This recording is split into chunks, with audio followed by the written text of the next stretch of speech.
Welcome back, dear viewers, to season's broadcast of SRAs. Another season. So far, we're gonna, open the books to another fresh page and start a new story. That story begins, of course, with the first race of the calendar, Indianapolis. Looks like he lines up a move. Oh, this is good tight racing right here. Inside or outside, what's gonna happen? Has turn 7 into the grass. Heavy booping the snoot on the barrier. Oh, side by side. Wow. Oh my god. Oh my god. And we're off and away for SRA.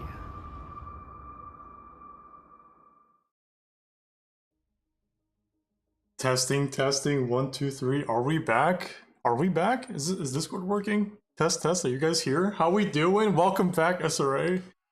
Oh, I gotta change that. Well, that's a rookie mistake. Anyway, welcome back, ladies and gentlemen, to another installment of Sim Racing Alliance.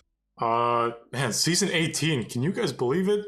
We do have a newcomer to the booth. I think, Don, how many times have we had someone else join only for them to leave? And who better than Amos Movo's teammate this season, Jack Krause? Jack, welcome. He's not going to leave this time. I'm going to try not to leave this time. I had some fun in the podium talk, so I just wanted to be back and join the two legendary casters from last season. Oh, you should. Oh, yeah. Stop Hey, it. he's not wrong though. Welcome back. I'm Anton Roches, joined by Don and Colton once again for, I believe, the 5th season or 4th season in a row.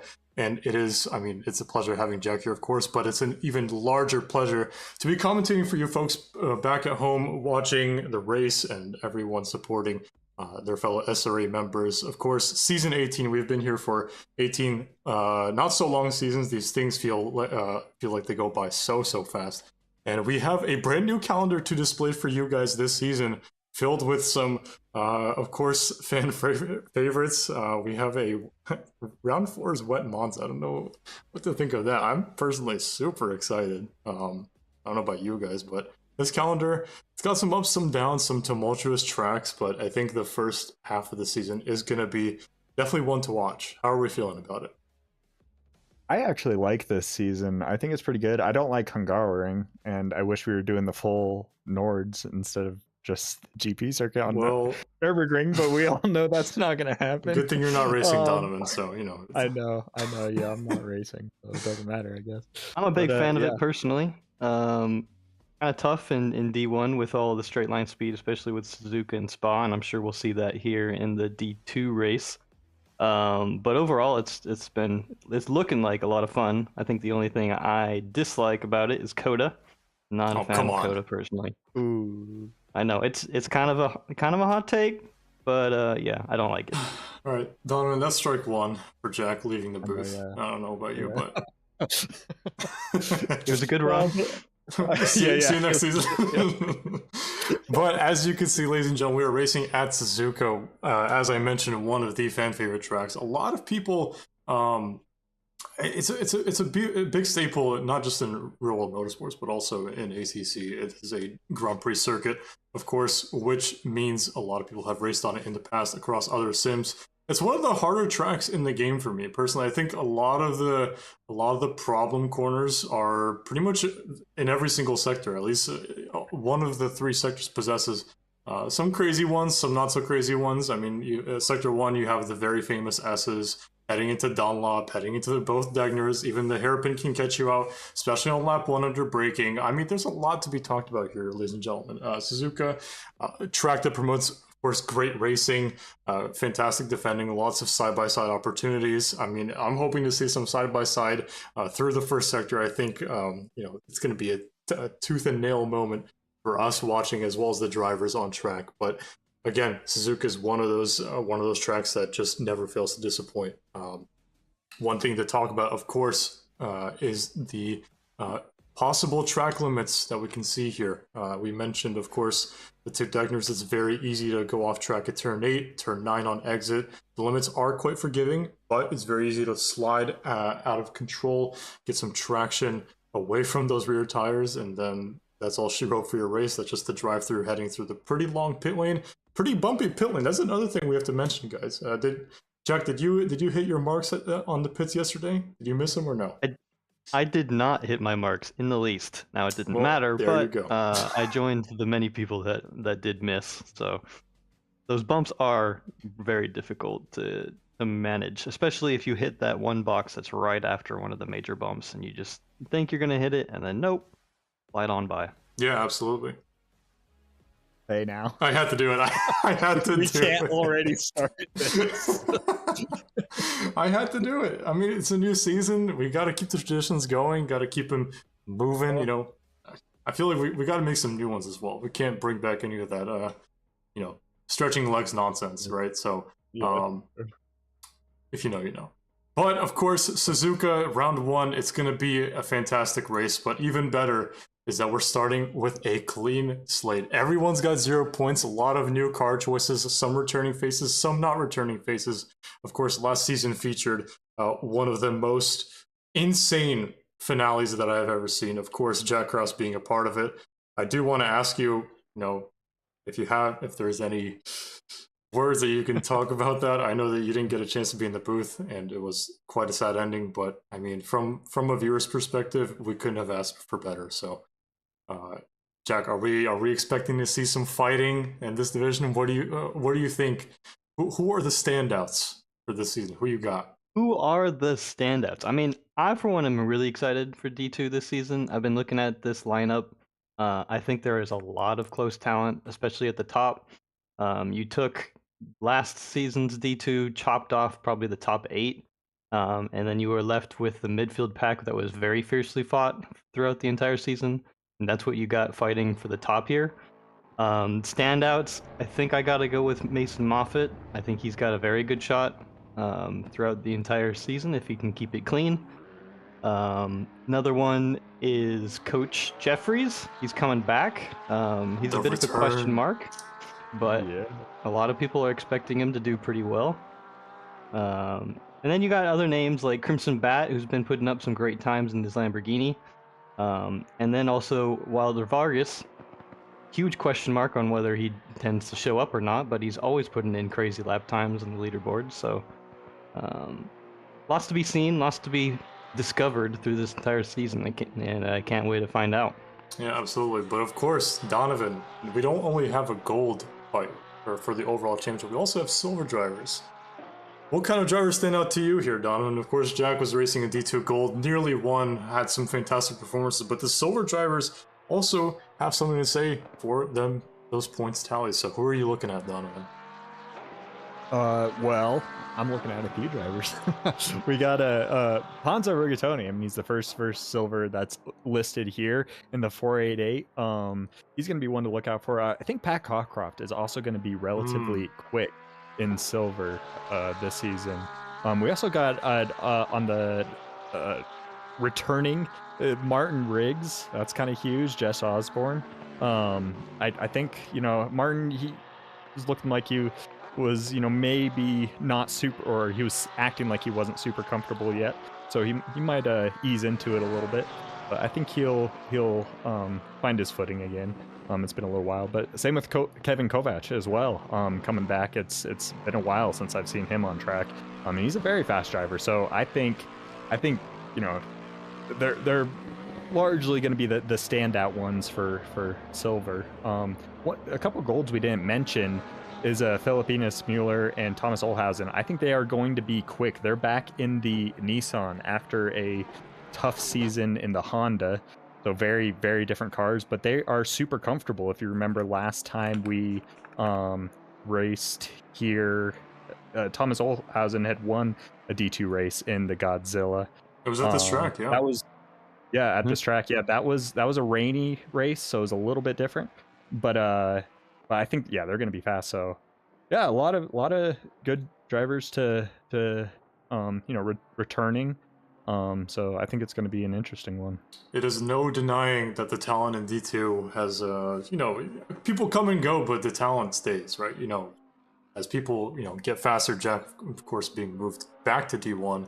It's been replaced, of course, by still some very fast drivers. And I mean, we're going to see some pretty stonking lap times, I want to say. Will we see any 58s tonight?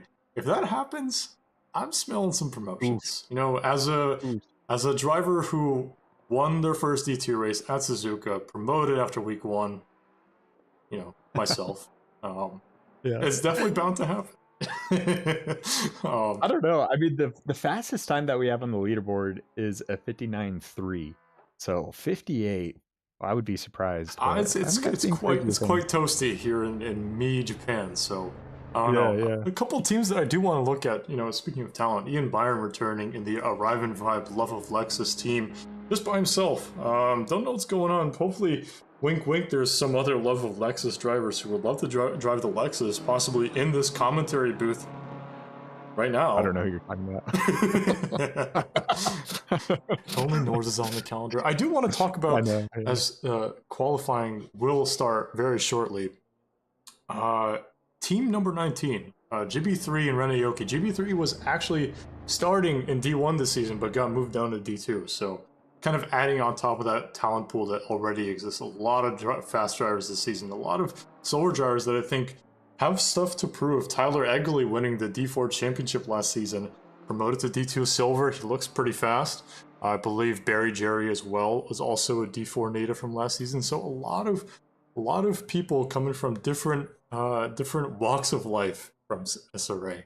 So I think it's going to be an absolutely fantastic start to the season, and in perfect timing, in good old D2 fashion, qualifying is about to start.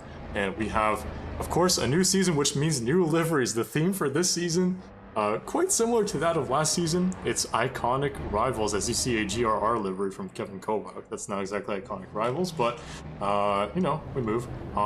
We have a couple of liveries that I do want to point out. There's a lot of beautiful ones. Looking at Ian Byron now, but Pat Cockcroft, of course, and his token Rexy livery behind him.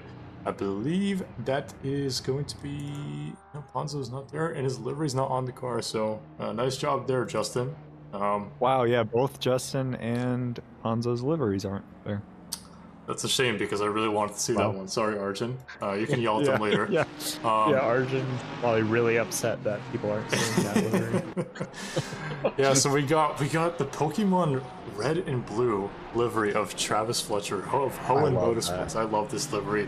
I love the kind of like the 64-bit design with the number plate. I think it looks fantastic. Right behind him is Sean Curcio rocking the Miller Lite livery. Behind him, Tyler Egley. I believe this is probably the livery along with SIG SVG. I believe this livery was featured with Cameron Hastings in D3 a couple seasons ago, so making a return. Let's see a couple of other ones. Caleb Tenney rocking the teammate of Travis Fletcher livery, of course, of the Kyogre livery. Love to see it, love to see it. Right behind him, another Mustang. Don't know who that is. I think that's Barry Jerry. But want to talk about as well, Mac Morgan running the Twix livery with his teammate Alexander Giordano. Going to talk about another sponsor edition as well from our very own Mac Morgan. It's going to be showing up later. But a lot of very, very special liveries. As the Silvers do round the track, it's going to be an interesting qualifying. Kevin Kovac right in the tail of Mac Morgan here. Already pressuring. The season hasn't even started. We're just taking our first out lap. But any expectations from these drivers? Are we expecting a certain somebody to be on silver pole? I don't know. Silver's gonna, a little bit more of a wild card for me. I feel like I'll be able to predict the gold drivers a little bit better, but we'll see. I don't know. Maybe I'm just terrible at predicting things. But yeah, I don't know. I think Kevin Kovac is gonna be. I mean, it's been a while since I've seen him in ACC. He is quick though. I mean, he's a quick driver, so I think he's going to be one to look out for. But yeah, I don't know. Yeah, I am going to go purely on stats and go with Barry Jerry just because he's rocking the 6th best time in the D2 leaderboard right now. Spicy. And he's got 59.87. That's pretty quick. Actually, the only silver under 2 minutes. That's pretty quick, yeah.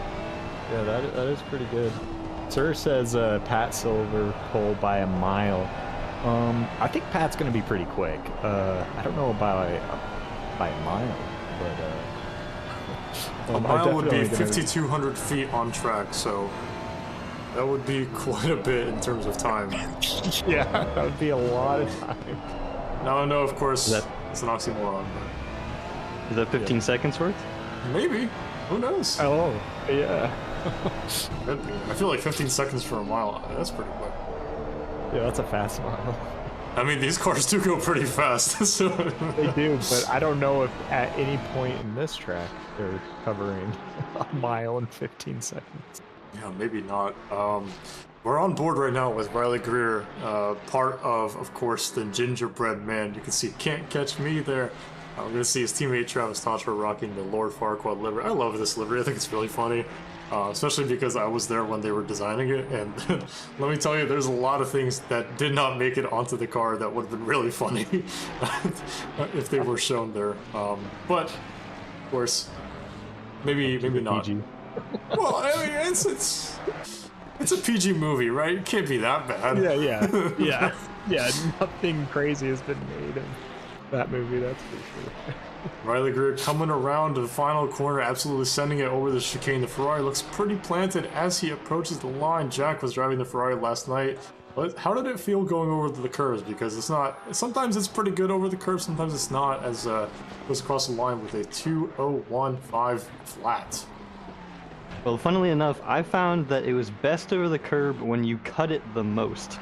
So when you got to the absolute limit of the track limits, that's when it felt the best, which is ironic because of course you're going to be quickest when you're doing that, but even if you were just trying to play it a little bit safe, it really started to get bumpy and twitchy, and you lost even more time than just full sending it. So we'll see if any of the drivers opt to do that here in qualifying. Well, looking at the current timing sheets, it is not Pat Cockcroft pole by a mile. It's actually Tyler Egley, as we mentioned. Looking pretty quick, coming from D4. Again, the 4 just has the legs on it. I'm not going to continue with that. Yeah, I was gonna say you're playing with fire there. That's all I do, Donovan. You know me. But yeah, he's quick, and he's gonna be I think really quick as well. I mean, we didn't really, you know, I guess I didn't mention him when saying drivers to watch out for, but he's definitely a silver driver to watch out for. He was really quick in D4 last season. Had a lot of progress throughout the season as well. He was my fantasy star last season. Oh, But, you were that yeah. guy. Okay. Yeah, I was the one that snagged him. Anyway, I had a really good fantasy season last season, third to last. Yeah, You know? that was something. Did I beat you? Probably. I think it was me, Iris, and Zodi who were bringing up the rear. I think I was. Was Sodi last then, or I Oh, was right? for sure. Maybe- Are you kidding me? He's got his AI team doing the picks for him. Okay. Maybe I was right above Iris or something. My team was awful. Yeah, I mean, listen, if you combine Iris and those scores, we were winning, so that's all I care about. Going back to the timing sheets, Ponzo Rigatoni right behind Tyler Egley. Tyler invalidated the last lap, so wasn't able to make any inroads, but he is sitting around neutral on his delta, very slightly up as he goes through turn 4 at the moment.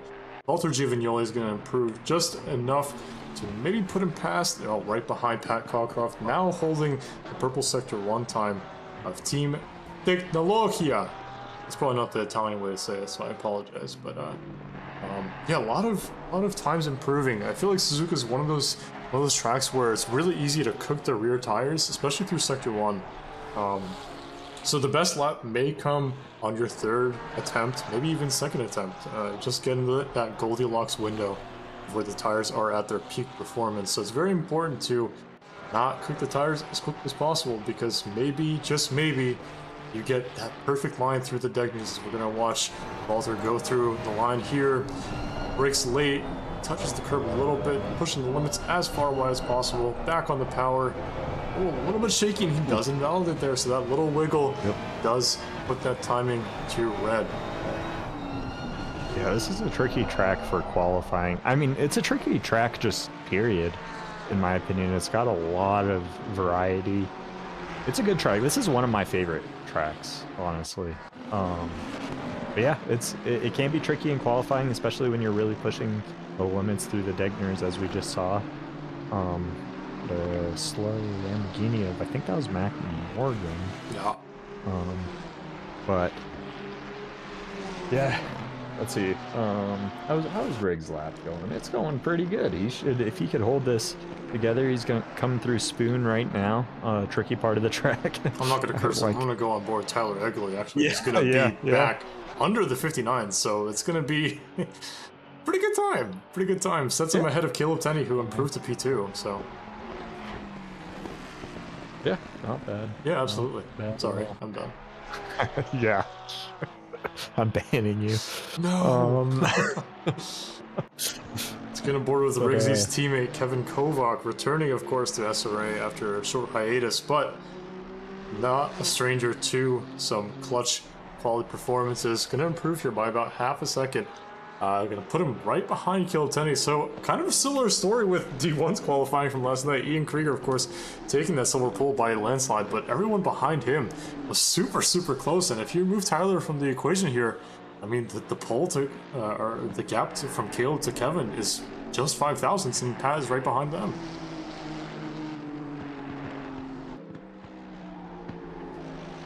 It's super close here. Our boy Sean Williams sitting in P20, Ponzo right behind him. Of course, look at these times as well. Steve Foster right behind Ponzo Rigatoni. Sig back in the pits. I think it's going to be qualifying done for him. A lot of drivers still improving. As we are nearing the end of the silver qualifying split, the pink Rexy looking good as always. Of course, token Roxy by AO Racing. It's going to be a good improvement for Sean Williams. About 2 tenths going to push him past Steve Foster into the top 20, right behind Hunter Gale. Of course, the time's still super, super close. Riley Greer improving, Bearded Badass right in front of him improving. Not many drivers touching that purple sector of Walter Giovignoli or Sector 1, so the Ferrari looking pretty nimble. Let's see if he can improve his time anymore when Riley Greer doesn't validate. It's going to be P7 for him at the moment. As silver qualifying ticks down to the end. Yeah, Barry Jerry is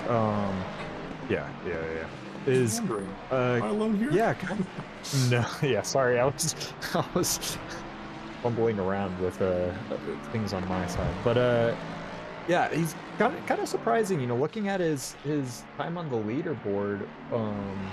He's a little bit off that, so you know, just having a hard time getting a feel for it. He is up on this time right now, so he should be,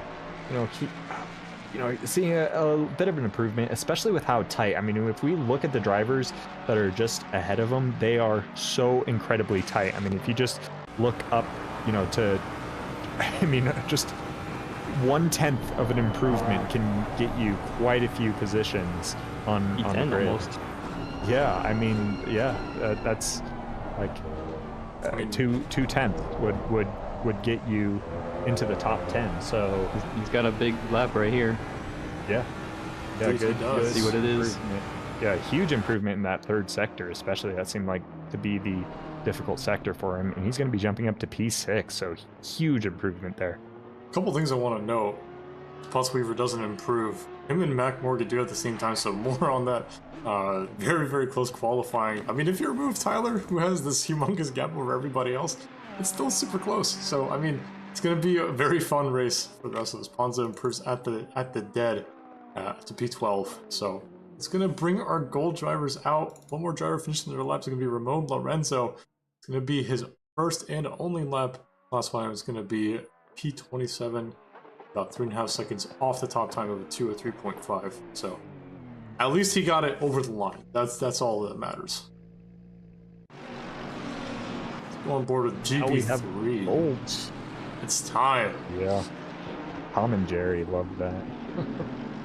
I wish, you know what my favorite soundboard bites are? It's from like the Tom and Jerry show. It's just Tom screaming. Yeah. It's my favorite. I would try to reenact it, but I feel like my mic would just not pick it up. Yeah. Don't let that stop you. Oh, I know. I mean, listen, I was commenting your race last season. I kept going, "Ah, wah, wah, wah, wah, wah." So, yeah. I have to bring it back. It fell off towards the end of the season. I was a bit disappointed. Yeah, well, that's what happens when your teammate stops racing. So, This is so sad. Oh, look at this. It's New York City out here. What's going on? Yeah, we'll be coming around 130R to just. This is actually on a lap. Let's get on board with the coach of Triple Stint Racing. Yeah. Shout out, coach. I actually got some new gloves on Tuesday, and they helped you win the race. Hashtag not sponsored. But he's going to be, I feel like he's a favorite for pole, you know. Obviously a very quick driver. Does the majority of his racing over on the iRacing service. He was pretty quick in the practice server earlier as well. Obviously returning to D2, previously a D1 driver before. He's definitely not a bad shout for maybe a top 3 starting position today. And it's been a while since we've seen him on track. I want to say it was like season 13. Yeah, it was. Yeah, so and I remember actually racing him here when we were both in D2 that season. I was there too, yeah. I know, yeah, you were there. Good times. Yeah, you were. Yeah, we were actually, because I disconnected that track. Yeah. Or my rig, my wheelbase disconnected. I remember I got pushed off in the last corner. I'm not gonna say who, but I wasn't happy. Oh, I remember that battle. That whole battle, because Coach was in there too. Yeah, memories. It was nuts. It was before my time. Oh wow. That's wild, actually. That is actually kind of crazy, man. Anyway, I think I joined in season 14 or 15, something like that. Yeah, so it's right after. Yeah. Coach Jeffrey's coming around the final bend of turn 18 onto the main straight, followed by Thomas Olhausen. Let's see where he stacks up against the rest of the field. Philip Mueller actually putting his Nissan GTR, a car that is very familiar with, immediately into P2 right behind Tyler Egley. So bank lap was quite good, and he's already tracking to be right ahead of him after the sector 1. Looks like his sector 1 is actually 4/10 off, and Mason Moffat goes to the top of the timing tables with 59.9. So pretty solid bank lap from him, as the golds are back and ready to battle for the rest of the season. This is going to be a very entertaining Division 2 for Season 18, I want to say. So strap in, get ready. We're in for a wild ride. Yeah, it's going to be great. Oh, we got Crimson Bat going to the top as well. So a lot of these drivers that we were mentioning that were fast on the leaderboards are looking fast in qualifying too. So yeah, we got a few times now in the 59s. So we're getting there. I think we're going to see a lower 59 though for sure. Hey, Mama GB3 back. Let's go. I was worried that I wouldn't be able to commentate GB3's races because he would be in D1, but yes. I know, yeah. Some money was slid under the table. That's all I'll say. Crimson Bat is actually up 4/10. I just wanted to point that out. This is gonna be we're gonna be getting lower into the 59s pretty quickly. I have a feeling. And what was his fastest time? I need to pull up the. What was his fastest time? 35, 59:35. He did a 1:35. Yeah, 59.357. Yeah, that's pretty good. So yeah, he's gonna be hoping to get down there. Philip Mueller going to the top now with a 59.7, but if he goes well wide there at the end of Spoon. Yeah, invalidated too. Yeah, this lap is gonna be a no-go. We got Coach Jeffries with a 59.7 too, so pretty big. Pretty spicy, you might say, Don. Yeah, I like it. Yeah. I like the spice. Yeah, absolutely. Hey. Ow. Wilder Vargas going up to P4, so getting in a pretty good time. He always is really fast in the practice, and sometimes has a little bit harder, making things stick. But he's looking like he's having a pretty solid qualifying so far. Trey Morgan looking into put his first lap. That's something to kind of also point out. Sometimes, I've got, or I guess I don't think this is. No, this is his first lap. He hasn't put in a qualifying lap. I don't think so yet. But or a valid lap. But it is kind of hard to put in valid laps sometimes in qualifying here when you're really pushing. We mentioned the Degners, end of Spoon. That's a spot that could be a little tricky. Some cars like this one can be tricky at 130R. Oh, come on. That's not too bad, right? Yeah. Yeah, some of these cars require a very particular driving style. Mercedes, obviously very quick around Suzuka on its own, but very, very deadly. Curtis Lee goes off at Degner too. You can see his car right underneath the Bridgestone bridge there. Yeah, the Mercedes is pretty difficult in Sector 3. We saw GP3. Of course, this lap is invalidated, but about half a second off pole. Coach Jeffries right now improving a little bit. So is Crimson Bat. So is Mason Moffitt sitting in P5. Wilder Vargas improving ever so slightly. And there goes Coach Jeffries improving a little bit more to 59.622. Yeah, that's pretty good.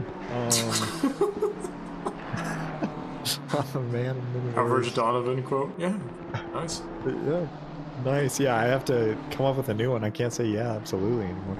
Mason Moffitt does get a little bit ahead of that. As Jack mentioned, he is, I think, gonna be a championship contender for sure this season. Is this a pole lap from Crimson? You know it could be, yeah. Oh, very close. Very close. Within a tenth, but yes. Yeah, look how it's quite close between a lot of these drivers. Making the gaps, filling it out a little bit, from Tyler Egley and the Silvers. But that lap is still holding up pretty well, considering he's sitting P7. It is. It's holding up very well. Pretty solid. It's holding up very well. Philip Mueller was on a lap that was going to be good enough for pole, but lost out a good 10th and a half through spoon, which, yeah, I mean, it could be. I think That's he's got a tricky. lot of time to gain in Sector 3, though. Oh, is he going wide? Very close, very tight with the Nissan GTR there, but can he get the braking and the line right for the last chicane? He's going to absolutely send it over the curbs. As Jack said, that is the fastest way out of the corner. It's going to be dead even on his Delta. Maybe an improvement of 3, 4, 5 thousandths, but it's not going to be enough to improve his position. Wilder Vargas improving ever so slightly right behind Justin McKechnie, who's sitting in P13 at the moment, but on track following him into 130R. Let's see, get some scenes of this. Throw the Ferrari 296 into the corner, keep it within track limits, which he does pretty nicely, I must say. There's a car off on his left side there. Don't know what that's about. But heading around the final corner, is he going to get a good exit? A little bit squarely over the grass there. It's not going to be a good enough improvement for multiple positions, improving Travis Tatro right ahead of him. Is it going to improve him past Travis Tatro? It's going to be very close. I don't think so, though. Right behind him by about 18,000. So it's going to be P6 for Wilder Vargas. Crimson Bat is going to maintain pole position with this very slight improvement, maybe. Oh, it's going to be just nip and tuck. But That is almost an identical time. a couple more drivers coming across the line. Matt Artem gets a lot of time under the braking there. Can he nail the final bump? Oh, he looks like he does. It's going to be quite a sizable improvement for Matt Artem, about 4 tenths. A couple of other drivers, Martin Smith, his teammate, improving as well. Pavel Kreska in P11 as well, improving. Matt Artem goes up to P8, right ahead of his teammate. But, and Martin answer back. Take the lead in the teammate battle in qualifying? Yes, he can. Right ahead of Tyler Egley. Yeah. There we go. Pavel Kreska is going to be the final driver across the line. It's going to be, let's see, 3/10 improvement for him. P12 all the way to P9 right behind Tyler Egley. So very close qualifying, I must say, between all drivers. Crimson Bat, Lamborghini on pole.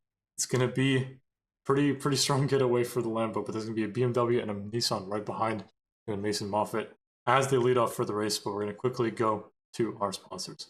A huge thank you to our SRA sponsors and title sponsors for supporting us here at SRA, as well as support from Documise, a modern business solution for product management. Go to documise.com to learn more today. And support from Retro Saga, a North American-based gaming company that provides accessories for your favourite classic systems, including Nintendo, Sega, PlayStation, and much more. Enhance your retro gaming experience today at retrosaga.ca. And a big thank you to our affiliates, Track Racer. Experience redefined gaming with Track Racer's high quality sim rigs and accessories. Use code SRATE at checkout to support us.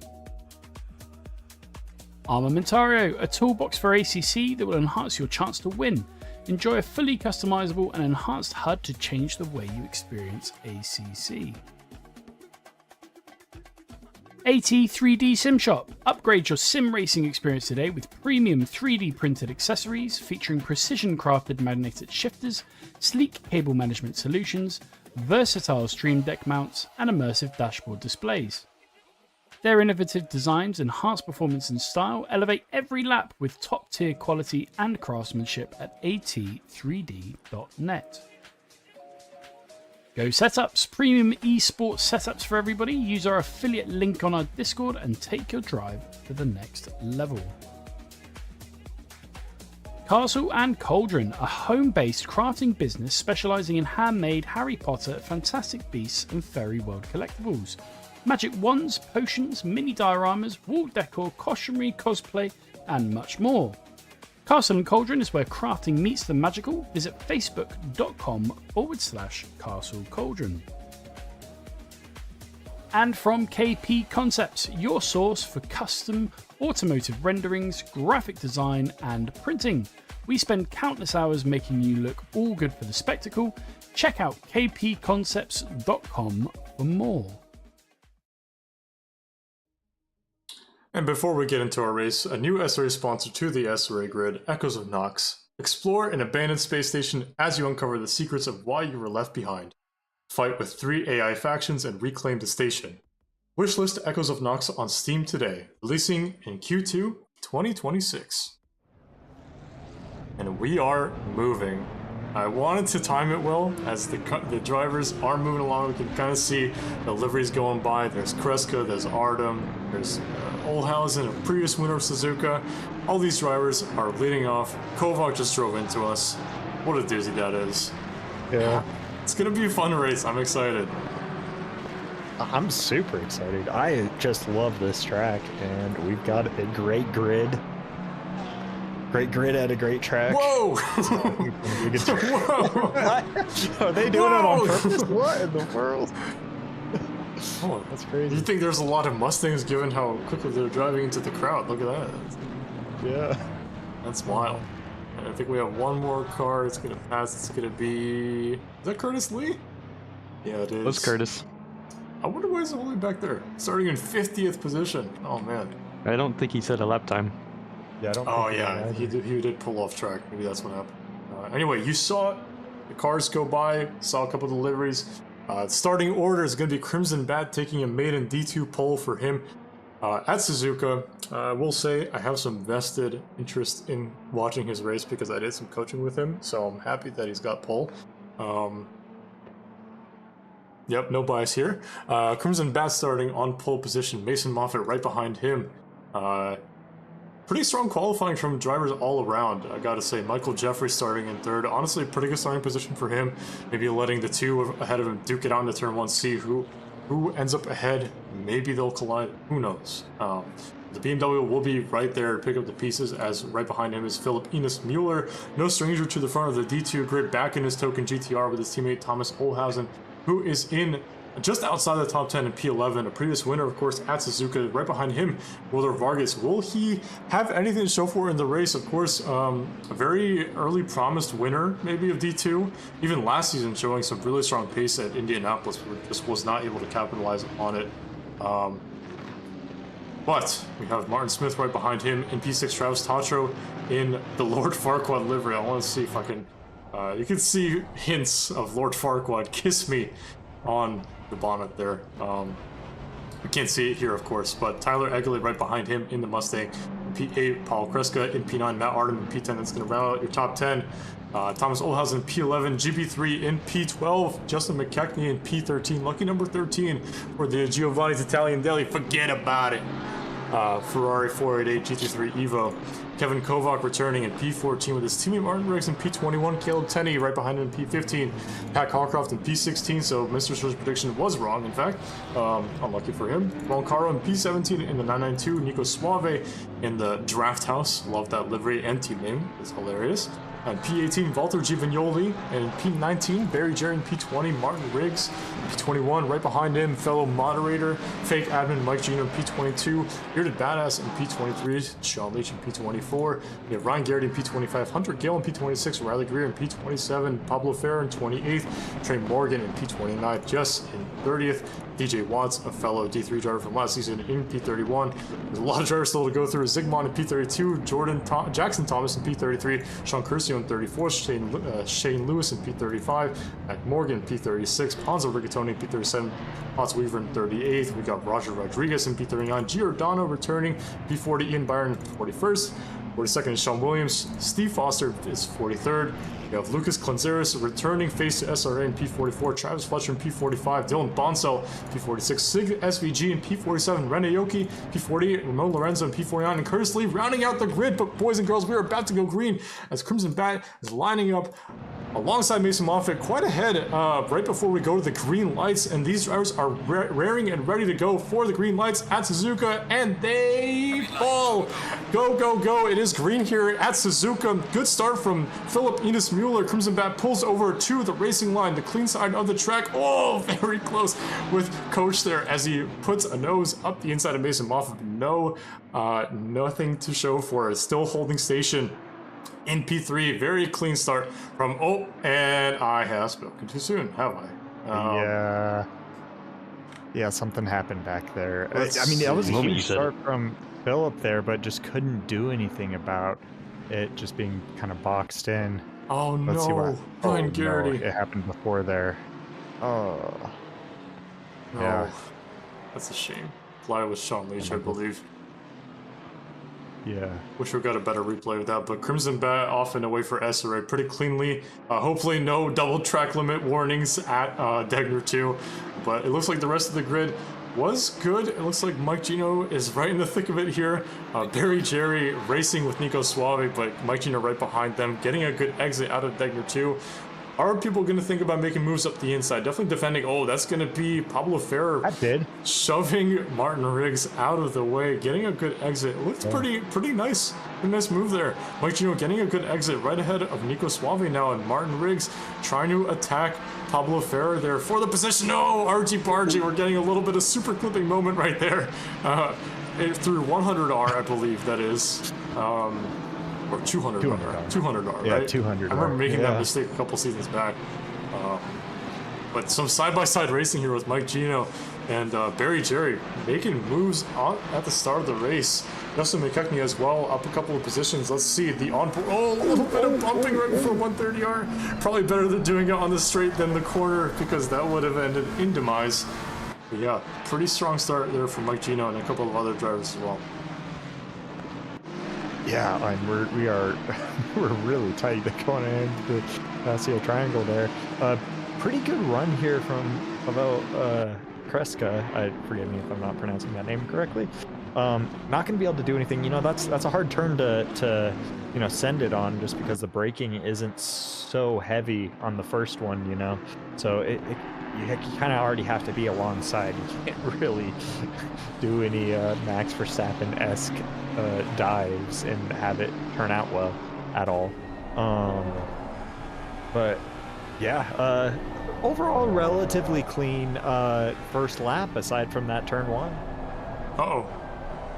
A little bit wide there for Gino. I was going to say, it looks like a game of Snake right behind these cars as they follow through Sector 1. I mean, it's a very twisty, turny bit. It's very easy to green the front tires, especially following other cars, which leads me into my next segment. I wonder if, Jack, can you tackle this one? What are some possible strategy options for Suzuka here? Because we have an hour race, of course, but we do have a pit window that the drivers have to fulfill. That little one that you see next to the driver's names, such as GP3 and 14th, you could see the one next to it is driver number 231. Jack, what are some possible strategy options for tonight? Yeah, so in case anyone is new to our broadcast, every race here at SRA has a pit stop that is, there are no refueling, so the cars are completely filled up with fuel for the entire race, but they do require one tire change, as we see some chaos in the hairpin here. This that we're watching. Guys, we're not at Watkins Glen. Why is there bowling happening in Japan? There's bowling, there was a donut. I don't know. There's a perfectly clean lap 1, and then people got spicy in lap 2. That's a classic. That happens way too often. But yeah, getting back to the... Oh, wait. Was that GB3? No! It was, yeah. The curse of the Mercedes at 130R. No! Yeah, it was a Mercedes 130R. Oh, hold the brakes, hold the brakes. Okay. Hey, he did good. That's pretty impressive, in the right to be direction. honest. Yeah. Is that a give-up spin, Oh, though? hold on. Oh, no, he's still We have a change for the lead as well. We missed that. What happened? Oh, I caught it just in time, it looks like. Oh, no, he drove into the... Oh, he touched grass. No, Oh, he dear. touched grass. Kids, don't touch grass. He kept it out of the wall, but yeah, we don't touch grass around here. That's... And that just set him up, too, for Coach Jeffries into Sector 1. We saw that side-by-side there. Oh. Holding her on the outside, that's pretty good. Yeah. Yeah, I don't know if it's going to be able to be held too long. I mean, this will turn into the outside, but then that turns into the inside. The S's are so interesting. It looks like Crimson Bat is able to hold it. The S's are so interesting. You could lose just so much time, though, if you waste too much time side by side. But you could take so much of it side by side, because just one turn when you're on the outside, that just leads to the inside. I mean, that's the thing with S's, I guess. That's the thing with a lot of corners, right, Donovan? I mean, even next week, I we're going to guess, see yeah. Spa-Francorchamps, heading off the Kemmel Straight into La Source, or no, La Source is turn 1, what am I talking about? Les Combes, and then into Brussels of turn 7. I mean, the inside becomes the outside for the very next corner afterwards with No Name, right? So it's very tricky. I mean, this is what racing's all about, right?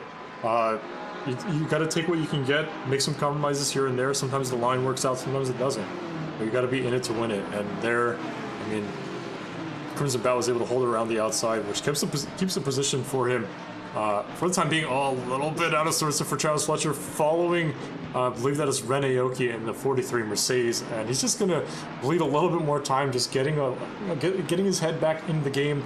Now he's got to deal with the likes of, I believe that is Lucas Clenzeris in P42 right behind him. We're gonna up on the wing camera of the Aston Martin V8 Vantage. Looks like Lucas does a little bit of a lift. Oh, but this goes wide. It's gonna be 100% a track limit warning. I'm gonna talk about that one more time, because track limits are no stranger to drivers here in SRA. Saw a couple of them in D1 last night. I'm sure it happened in D3 as well. It's very easy to go off track. All these side-by-sides. Quite a few drivers side-by-side there going into there we go. turn 1. Yeah. Oh my god! Oh my god! Oh my god! Yeah, we've seen that happen a couple times now. I mean, we saw that with Travis in Spoon last lap, where the car in front just checks up more than they're expecting, and having to hit the brakes and almost losing it. From hitting the brakes, to when they're not expecting to, I guess. So yeah, that can be a difficult thing here. In general, just following cars really closely can be kind of challenging here. There's you can get a lot of aero wash, and it makes the corners feel very different. Was that a hold up, wait a minute, 4-2? Something ain't right. Dave Morgan, I think he already came out. Trey, what happened? He came out from the pits. He might be Is he blue flagged? I think he's blue flagged. He was involved in one of those incidents, and I think he just let off at the most difficult part possible. Yeah, not the start to his SRA D2 Gold career that Trey would have liked, but fortunately, another thing that we do, Walter Vargas has to pick a line there to defend from Martin Smith in P7. Pretty strong race from the Audi guys so far, both of them in the top 10. Another yellow flag. It's going to be Kevin Kova. Oh my god, that was close. 130R has been taking a couple of victims. Oh no! That was close. That was monstrously close for Kevin Kovac, following Thomas Olhausen, I believe that was, through 130R. There was such a speed differential there. I mean, that looked like a certain F1, Spoon incident. Yeah, that was such a heavy speed differential between those two cars that were the same cars. I wonder what was going on in front of Thomas Olhausen, because I don't think Kevin was expecting that speed differential at all. I mean, that's the third time, and that one was the most serious by far that we've seen so far, of drivers having to, check up way more than they're expecting and kind of losing it. Yeah, the concertina effect is quite strong here, especially as we head into the following corner, the hairpin. With this train, I mean, we can hop in with Paulo Kreska. Look how early you have to brake following these cars. Nearly hitting him. Oh my goodness, almost cursed Martin Smith there with Kreska's braking. But it's very tricky to get it right, because, of course, in the hot lap setting, we know all of our brake references nearly by heart. But following cars in the race, it could just get so scary. Very indecisive at points, which sometimes is what causes mistakes to happen. A little bit close there with getting beached. Martin Smith is creeping up there on Wilder Vargas, making a couple of mistakes and creating a gap to Travis Fletcher in P5. So a couple of drivers, Tyler Egley going wide. That's going to invite Thomas Olhausen to roar past in the GTR. And that's going to be +1 position for the previous Suzuka D2 winner, Thomas Olhausen. Yeah, home race there for the Godzilla. Exactly. I will say, at the top of the field here, Crimson Bat set the fastest lap, last lap, with a 2-minute 45, about 4/10 faster than the next fastest lap from Mason Moffat. So we may have seen him kind of recover mentally from his little mistake. Now 6/10 back from the lead. Could be interesting to see if he's able to reel Mason in further. It looks like he just shaved off another 2/10 the last lap as well. Yeah, he's got more confidence through the S's, it seems. I don't know if it's maybe a setup thing, maybe Mason's just trying not to grain his tires too much. But I mean, the gap has definitely closed up quite a bit now. It's up to down to 3/10. And I mean, Crimson Bat unwavering after the slight mistake that he had at turn 18. Let's see, of course, catching up is one thing, passing is a whole another thing. So maybe strategy comes into this a little bit. Yeah, the strategy is big, especially because undercuts are, pretty viable here. I mean, we saw it with Mr. Sir in D1 last race had a huge undercut that was very successful for him. So I wonder if we'll see anybody, we've only seen a couple drivers pit, and they were drivers who were repairing big damage. Speaking of pits, we have Kevin Kovac in the pits right now. No! That's a send and a half from Jackson Thomas. He set him straight, and looks like he lifted to let him go by. So some I guess, I don't know. Argy-bargy? Good sportsmanship there. Yeah, argy-bargy turned into good sportsmanship, and they're all in the same positions, losing a little bit of time and maybe adding a second or two of damage there. But at least everybody's pointing the right way. Nothing we're not used to in SRA, I'll tell you that much. Too soon? Maybe. Depends on how the race goes. Yeah, you're right. With the Ford looking a little bit spicy. Oh, whoa, that's a big checkup from Plus Weaver. Oh, he's going to set up the inside. Sticks a nose in. It's going to be enough to offset Jackson Thomas from his typical line. It's going to be side by side. Very good racing, I must say, between him and Ponce Weaver. A little bit of rubbing. Right behind him is Tony Zygmunt in the 296 GT3, trying to pick up any scraps that are left, but the 296 does not have just nearly enough horsepower to even make a dent in that gap. He's going to think about sending it to the inside. Looks like Ponce Weaver is having some serious rubber banding. Ooh. It's always difficult with the rubber banding. Oh, there's a car facing the wrong way behind. That's Ian Byron. Who was that? That was a Lexus of Ian Byron. That's your future teammate, Donovan. He's a past teammate of mine, too. Oh, no. That was the softest little touch. And he sent him the right direction and then got sent. Oh, man, that's a bummer. I'm sure Ian has no expectations because he messaged me, hey, what did you change from the quality of the race setup? I'm like, man, I'm not even driving this car this year. I don't know what you're talking about. So, prepared as ever. Hey, his team name is Arrive and Vibe, so doing a lot of vibing for sure. Was that a vibe? It is a vibe. Perhaps not a good one, but it's a vibe of sorts. Well, hanging out in the grass in the sun, that can be a vibe, chilling, right? Getting some sunbathing. Turn two, the pedal burn. That one season, I don't know. What? You remember that when Seb Vettel had like a bunch of bees set up? That was 22 or 23 or something. I think it was 23. Was that for his 23? It was the season after he retired. Was that for his bee charity, right? Yeah, it was. Yeah. Anyway, they should add that to the game. True. Yeah. They also changed the curb colors for that race, right? They did, yeah. They put little bees on the curb for that turn. Not real ones. No bees were harmed in the making of this track modification. I can't imagine bees weren't harmed in any way.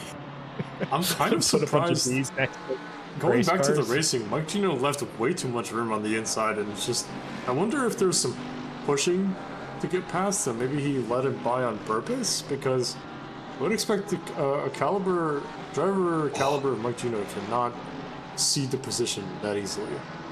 Yeah.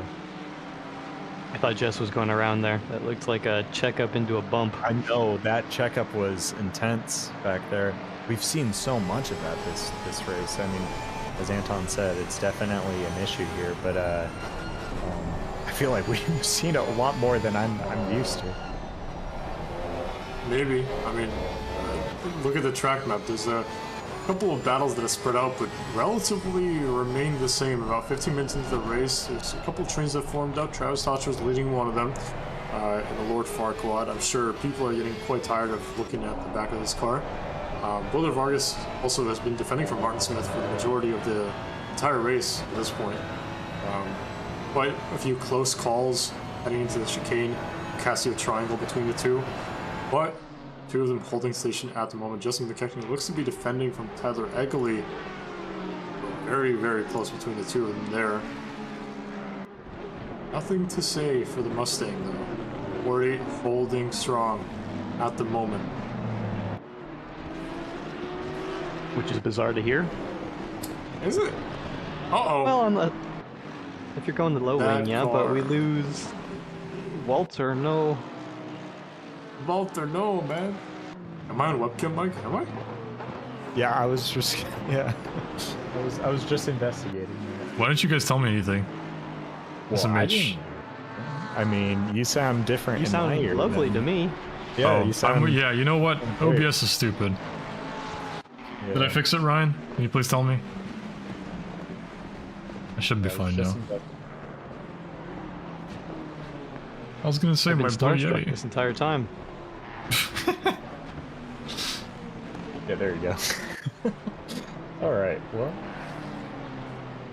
Can I scroll through the race standings? Yeah, we can. So, of course, right now, Mason Moffitt has been leading for, at this point, the majority of the race, about maybe 6 laps, maybe 7 laps at this point, after Crimson Bat's mistake, his short little hiatus into the grass.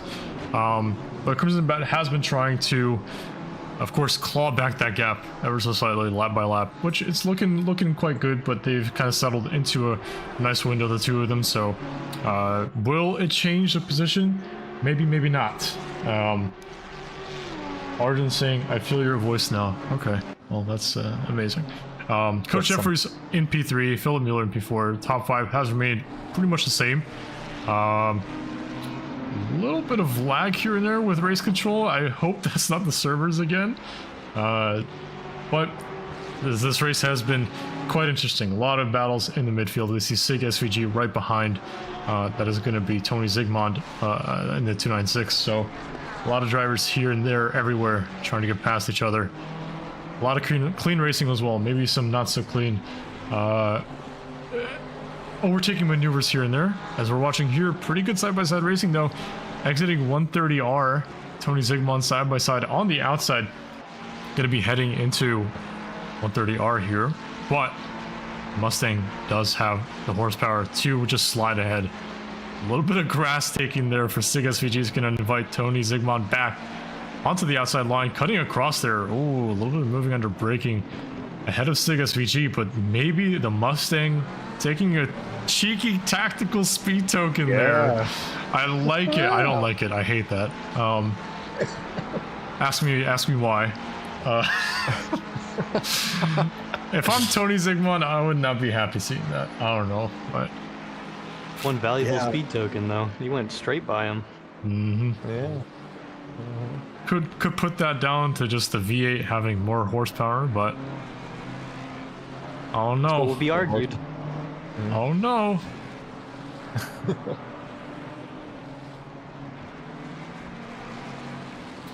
A quick shout out to Ryan for pointing that webcam mic out. That would be really sad. I would not have ever noticed it because you sound different in my ear than them. So. I'm inside your ear, Donovan. I know, yeah, true. Just like how you're inside mine.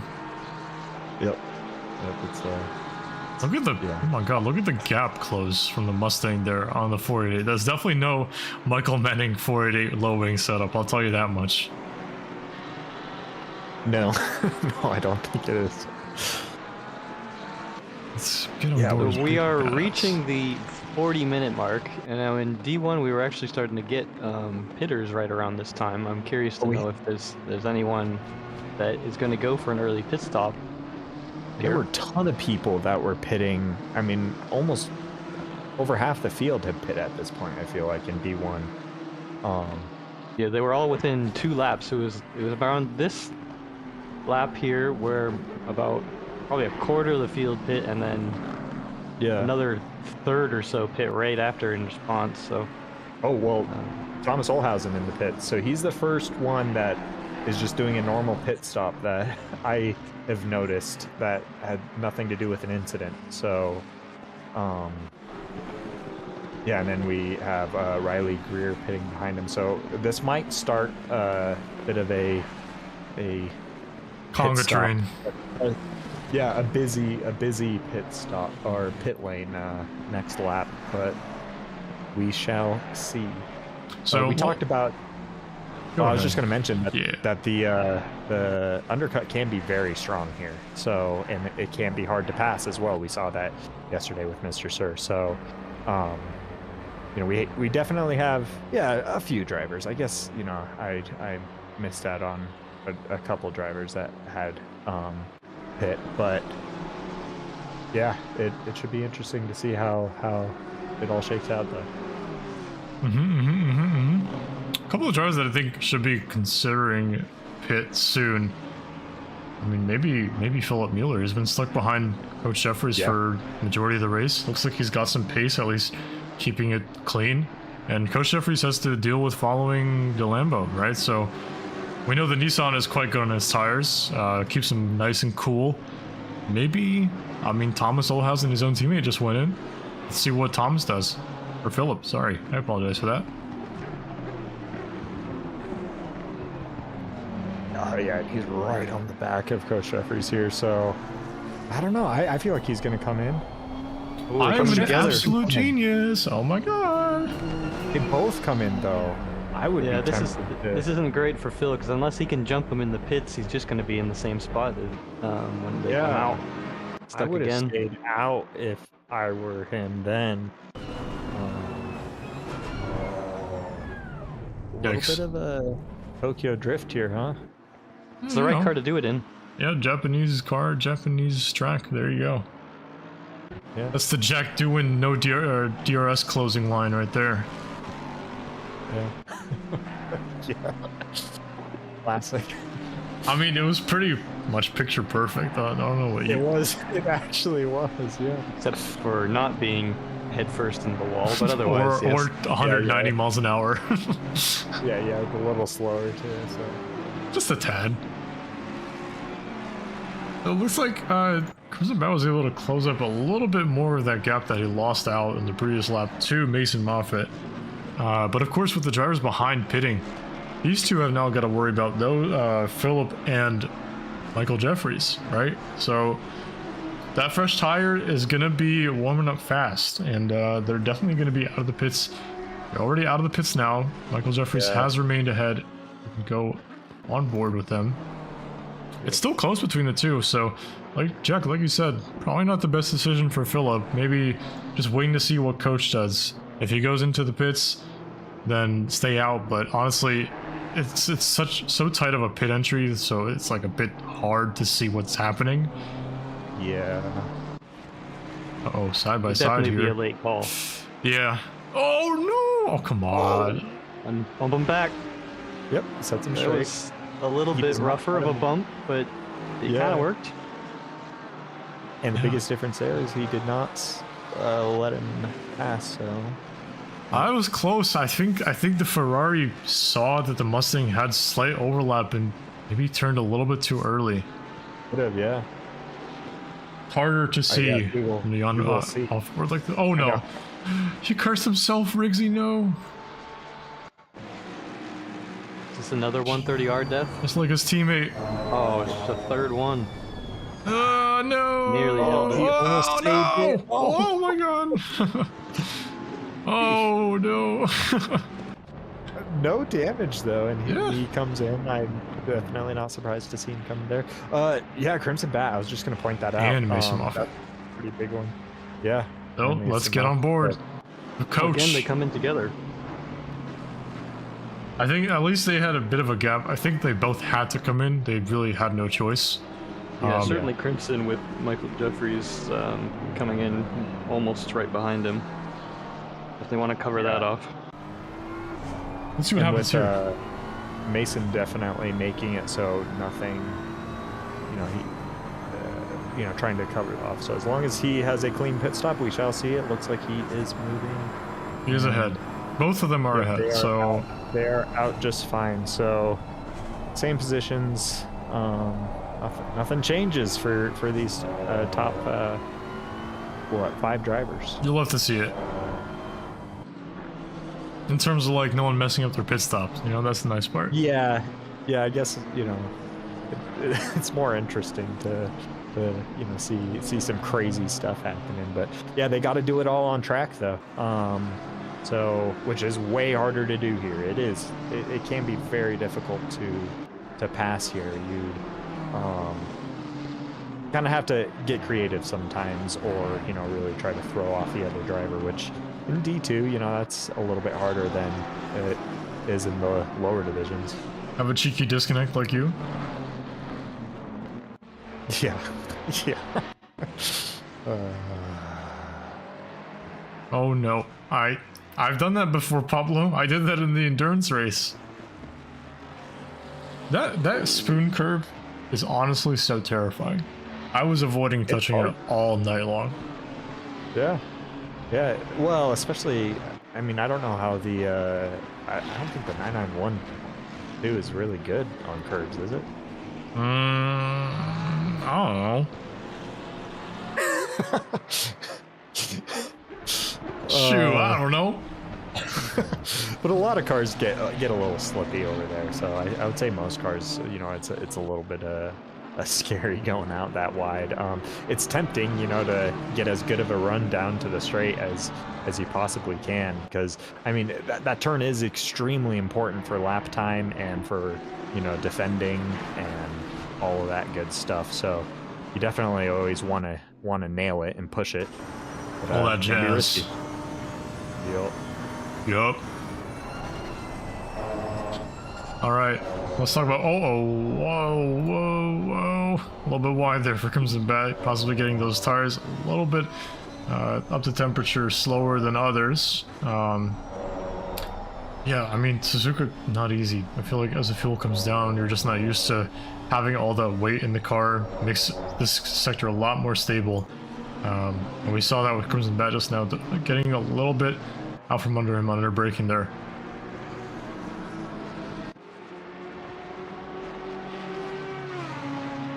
Yeah, as same good kind of the D1 races, we have somebody hitting basically, and that sets off everybody. I mean, we are halfway through, so rarely do you want to go much farther than that.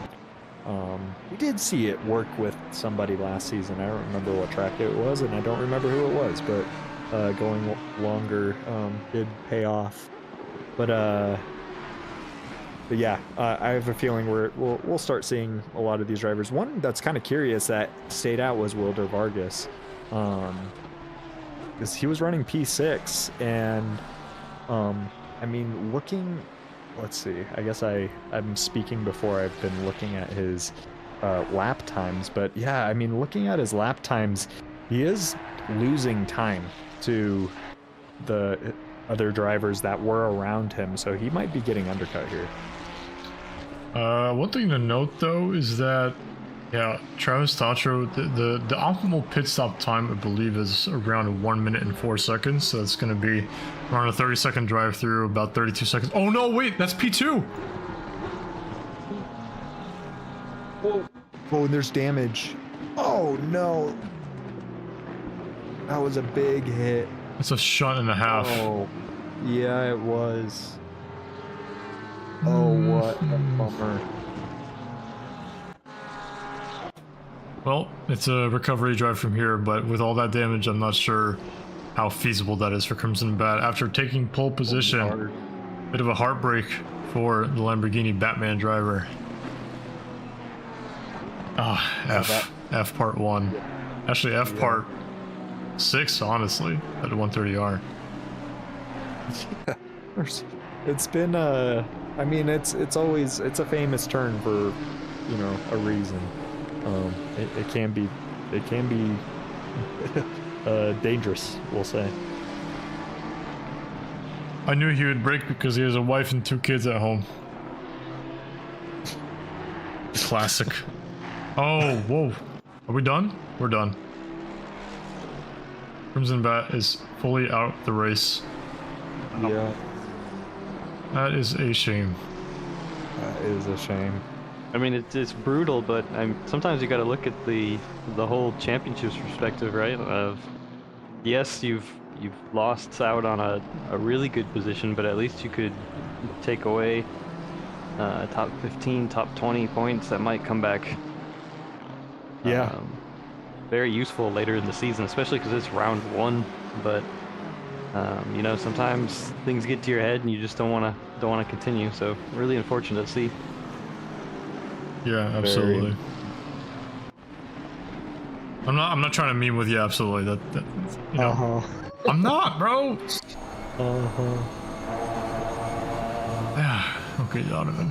And yeah, we still haven't seen. Well, I'm so surprised Wilder Vargas is staying out this long. I mean, he was behind Travis Tatro. At this point, he's already been undercut by Thomas Olhausen, who's looking to set up a move. I mean, look at the GTR. Oh my goodness. It's so fast. It is really quick here. It has the highest trap speed, at least last I checked, out of any of the cars. It still does. And it is, I mean, it's held both by Thomas Olhausen and Martin Riggs.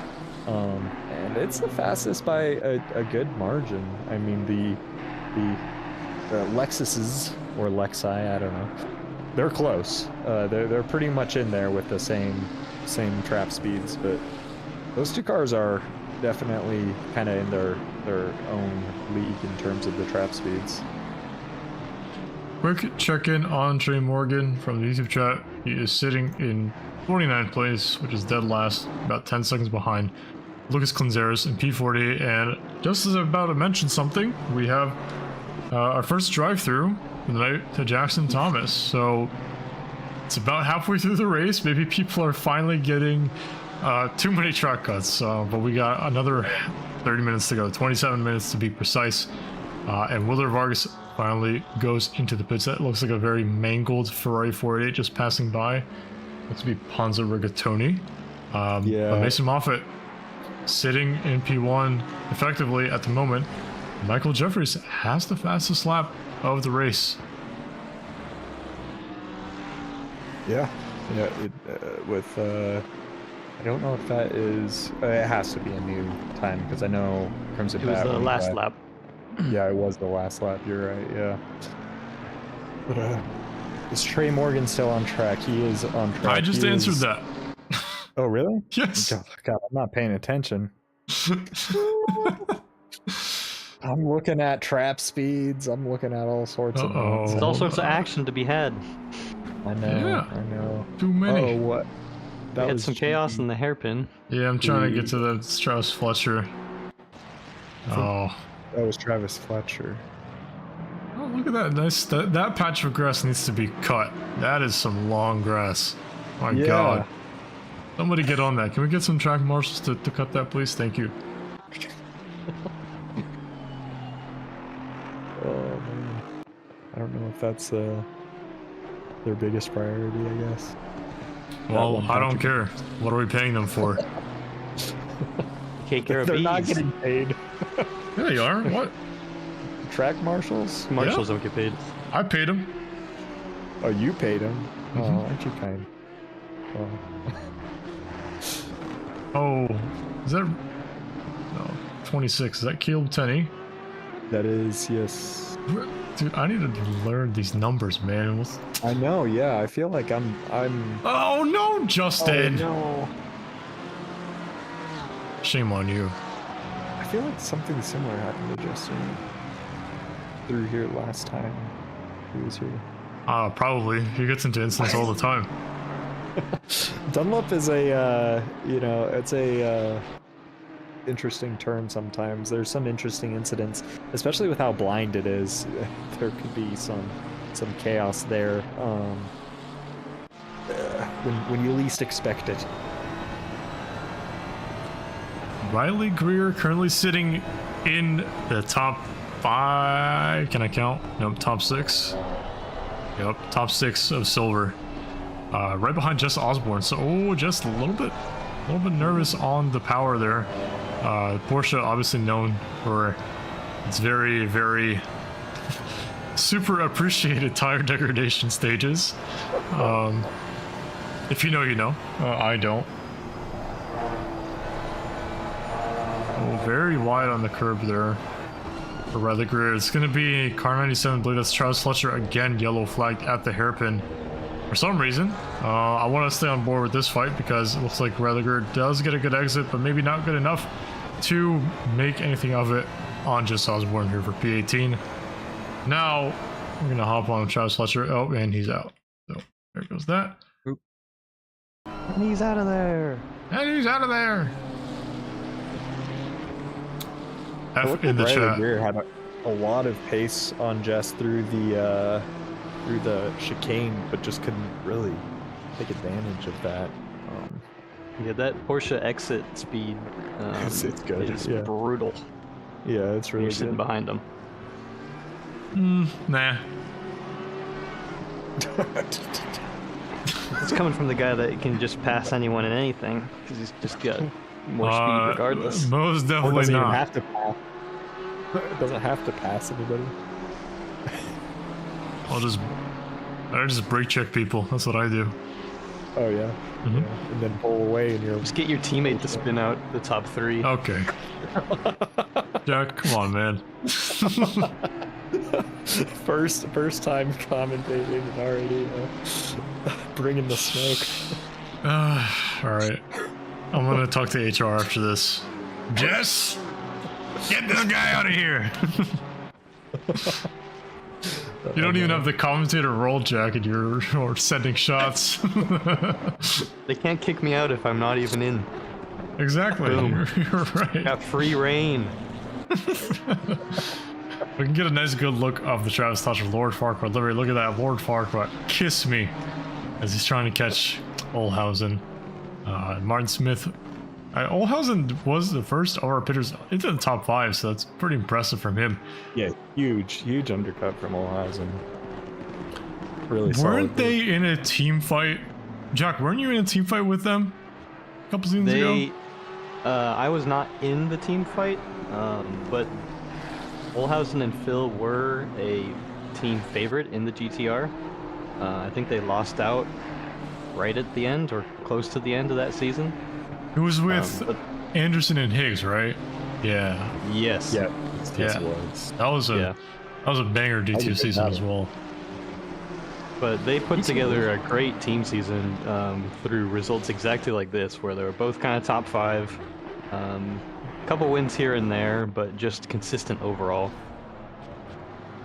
Yeah, exactly. I mean, that's also the kind of results, not just for the team championship, but even for the overall drivers championship, that really can solidify you as a top candidate for the. Oh, No. That was Travis Tatro. Kreska kissed him. Hey, Kreska. Yeah. I guess careful what you ask for. Oh man. Yeah. That's a You know, smooch. You mentioned how it can be difficult, the checking up and the hairpin, and Some of you There may is- die, but that's a sacrifice I'm willing to make. the My favorite thing on their car is on the side it says "Pick these, my lord." that's pretty good. Pretty good. I wish I knew what you know that camera that Steph uses in the D1 streams, like it shows all the liveries. Let's see if we can see it Yeah. right here. Pick these, my lord. It's right. It's next to the rear tire, if you see it. That locked angled cam looks pretty good. Yeah, I don't know which one it is. Looking I at stuff. don't know how to get it, man. Oh no. Anyway, the gap is officially under a second from P1 to P number 2 of Michael Jeffries. I was clicking through race control just to see what the timings are. And last lap, about a 10th gained from Jeffries to Mason Moffitt. But as I said, passing is catching up is one thing. Passing is a whole nother ball game, especially the tracks like Suzuka. It's very difficult here, as we saw. You know, on the last lap, Kreska tried to get a move done, or even a better exit against Travis Tantra, and just ended it in demise. But These guys are kind of in a race of their own here. You know, over 8 seconds ahead of E4. But Yeah. But they're keeping it tight up in the top there. Speaking of keeping it tight, Tyler Egley or Egley. There it is. You can't just say the things you say, Donovan. What? Sorry. What? Nothing.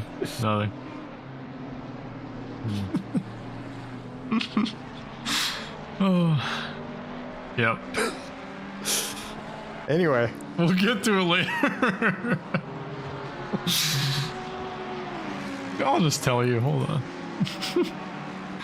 Take it away, Jack. Battles and racing. Good stuff.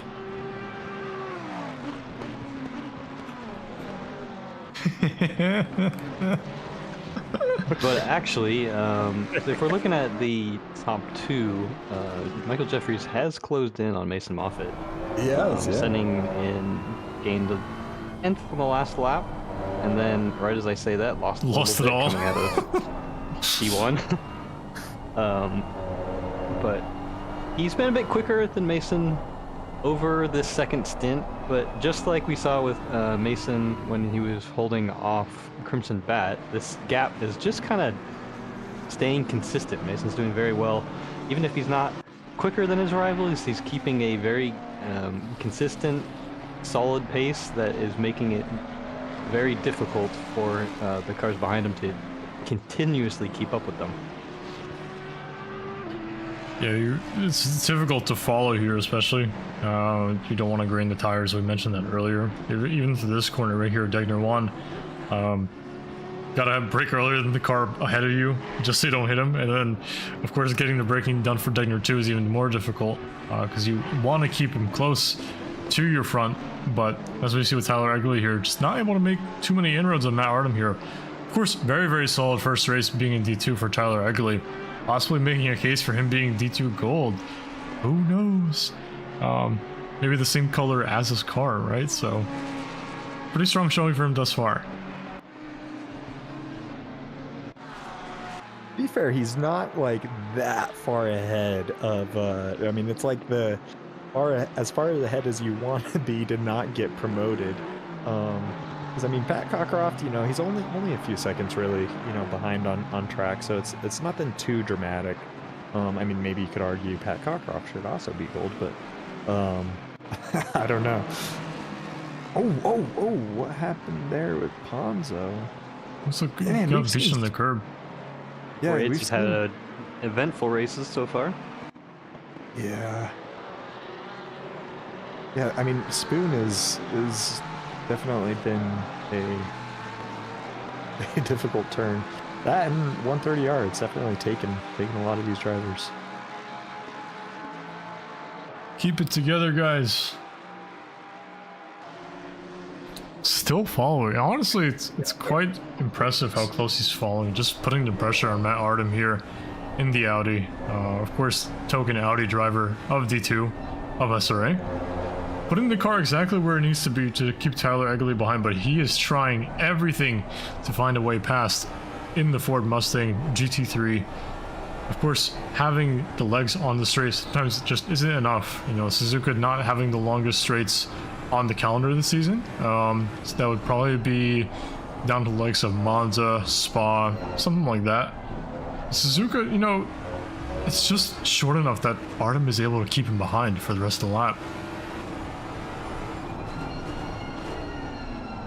Thinks about it a little bit there, but Matt Artem is keen on keeping the position, so he defends a little bit by taking kind of a middle of the road line into the hairpin in turn 10, down through 200R into Spoon. Just 15 minutes to go in this race. We're down to the last quarter, the last 25%. Tyler Egley has some pretty insane closing speed there in the Mustang. And of course, on the straight line as well, but Matt Artem unfazed, holding station in P8 behind Wilder Vargas in P7. A couple passes here, Nico Suave and Barry Jerry going side by side, some Mustang on Mustang action. The two horses prancing down into 130R. Who was gonna break? Who was gonna... Oh, we have more side by side just up ahead. Side by side. And Looks like They filter out. the four drivers are keen to stay alive, keep their races alive, as we do tick down to the final 25% of the race. Yeah, you only go side by side through that turn on first lap or last lap, basically. those are the laps where you do that. But Kevin Kovac honestly has had a decent recovery drive from. I mean, yeah, he's up to P20. I feel like that's pretty good. He obviously pit right after he had that incident at 130R, but he's had a decent recovery. Teammate action here, maybe? Yeah, any team orders? Doesn't look like it. Martin's probably like, hey, I'm an admin, move.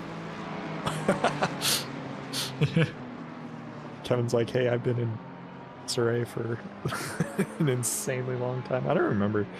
He's been in there since like the inception, though, I feel like. I wouldn't know. I mean, we can always check. Click on his profile, see how long he's been here for, right? Yeah. Let's see.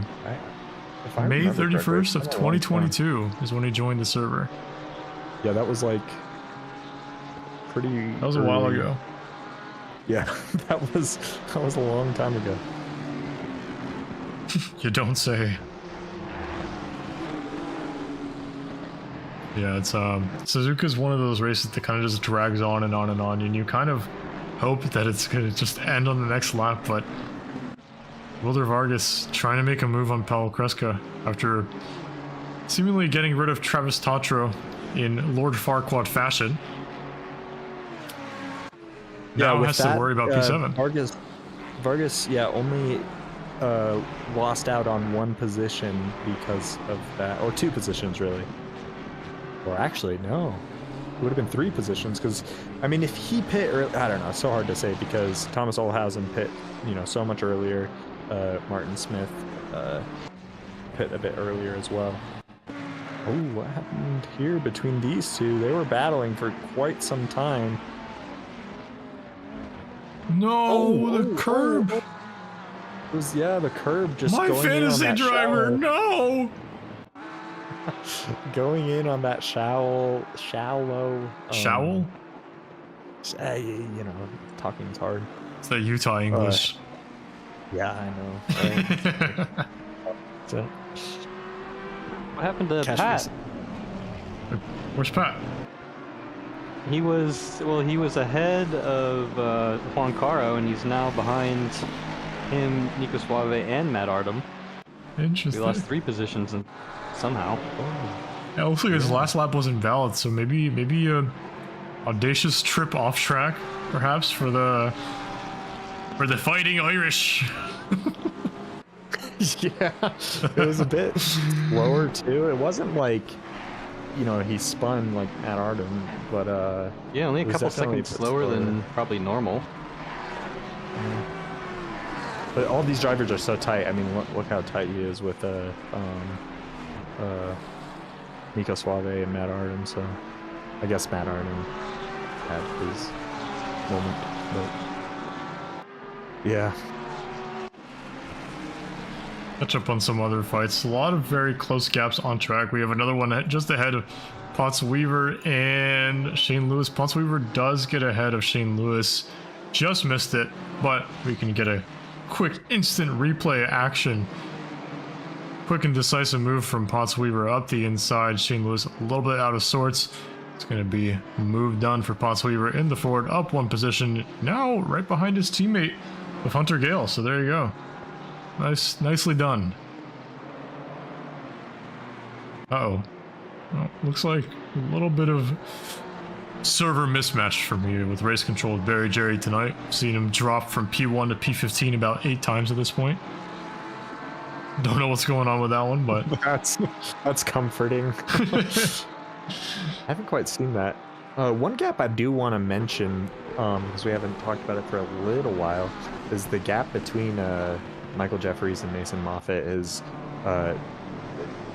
extended quite a bit to 2.5 seconds, almost 3 seconds. His last lap was a whole second slower than Mason's last lap. So definitely, something going on. I don't know if his tires, were getting cooked, or if he's just in general just just getting out of the zone. But he was staying real close to Mason Moffitt for quite a while there, so maybe his tires, got a little bit cooked. Oh, more yellow flags. Hold on. More yellow flags. Guess where? 130R, baby. Oh, no. That's no. a Merc 130R number 2. Yeah, that was just... Oh, no. It was on the racing line. You shall not nice. pass. I like the backing. Yeah. Backing up was a good move, though. Awkward noises. I'm scared. 2.296 drivers side by side through the S's.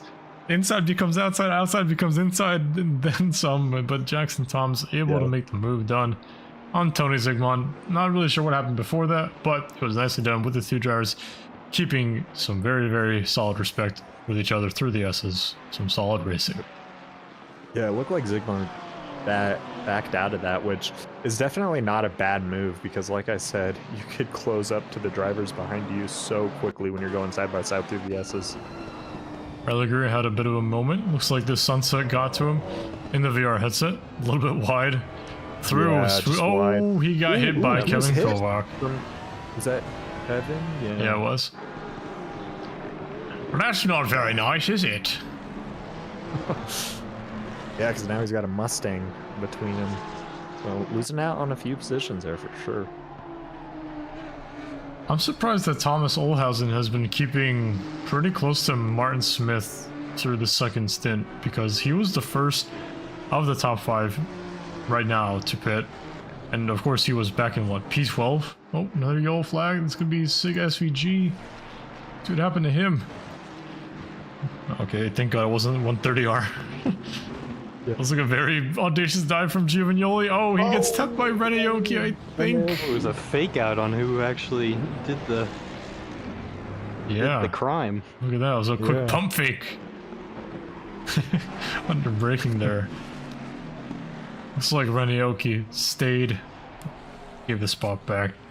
Another yellow flag. It's going to be car 162. The fatigue setting in, people are running into incidents left, right, and center all of a sudden. I wonder. I mean, this is definitely a fatiguing track. It is. It can get really tiring, as Anton mentioned. It's kind of one of those tracks where you just keep wishing it's the last lap, and then you look up and there's still 15 minutes to go or something. But just like right now we're 6.5 minutes. Yeah. Kind of, except it's totally different in Nords. Well, Nords, you could go, oh, I just crossed the line with 30 seconds. Now I have another 8 minutes. Yeah. Yay. Woohoo! 8-minute lap, yay! Woohoo! Yay! Woohoo! Hey, those are good 8 minutes. Woohoo! I'm done. Those are good 8 minutes, alright? It's very entertaining 8 minutes. Is it? Yeah, I think so. Yes, I think it is. Rain in 30. No. You don't put that evil on me, Ricky Bobby. So we're now seeing, apart from the memes, of course, we're now seeing the actual tire delta between Wilder Vargas and the rest of the pack kind of show. Really following close to Paulo Cresca here through Sector 1. 5 minutes to go though, so yeah. Can he get the move done? I don't know. BMW does have some pretty annoying tire wear because it does have the thinnest tires in the game, even though it's known as the Chungus. And notice there a little bit the BMW just getting a little out of sorts. Yeah, I don't know if showing the nose. Oh, is he gonna get him to go deep? No. Hold on. Not quite. It was interesting him backing out so much there. I mean, obviously, you definitely want to back out because you're not going to be able to force anything in that position. Yeah. The tire offset discussion is interesting, though, because yes, he has a huge offset over the rest of the field, basically. But if you get stuck up behind a BMW, how much of that offset can you actually use? None of it. Yeah. Woohoo! Yeah, let's go. Yeah. That's the beauty of the undercut in these sprint races. It's really good if you can pull it off and not make a single mistake after you pit. For a track like this, it's super hard to pass on already, so quite strong here. But in other cases where really matters, as in like high deck tracks like Barcelona, that's the one to mention.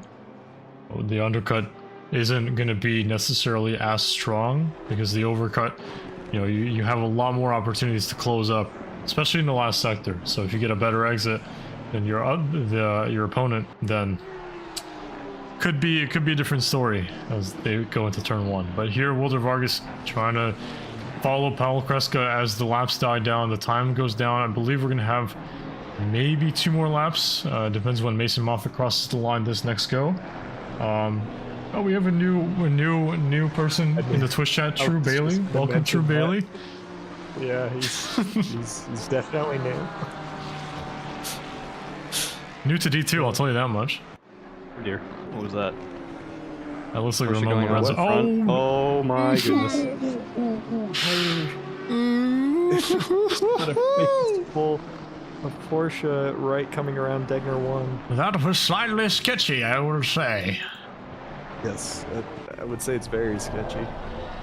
Yeah, blue flags is another thing to worry about, right? So I guess Mason Moffitt had a decent time maneuvering through them. Given that the gap right now to Michael Jeffries is 2.4 seconds. Ramon Lorenzo, we're seeing him kind of get in the way a little bit of Pat Cockcroft. Maybe getting the slipstream, goes from the outside to the inside. I wonder what this is going to bode for Pat Cockcroft and Barry Jerry. Oh, sends it up the inside. I mean, you have to. So. Gets past. Will the Mustang have anything to say against the Porsche? This looks like Bailey and Ian. Oh my god. Uh-oh. Not again. With 2.5 minutes?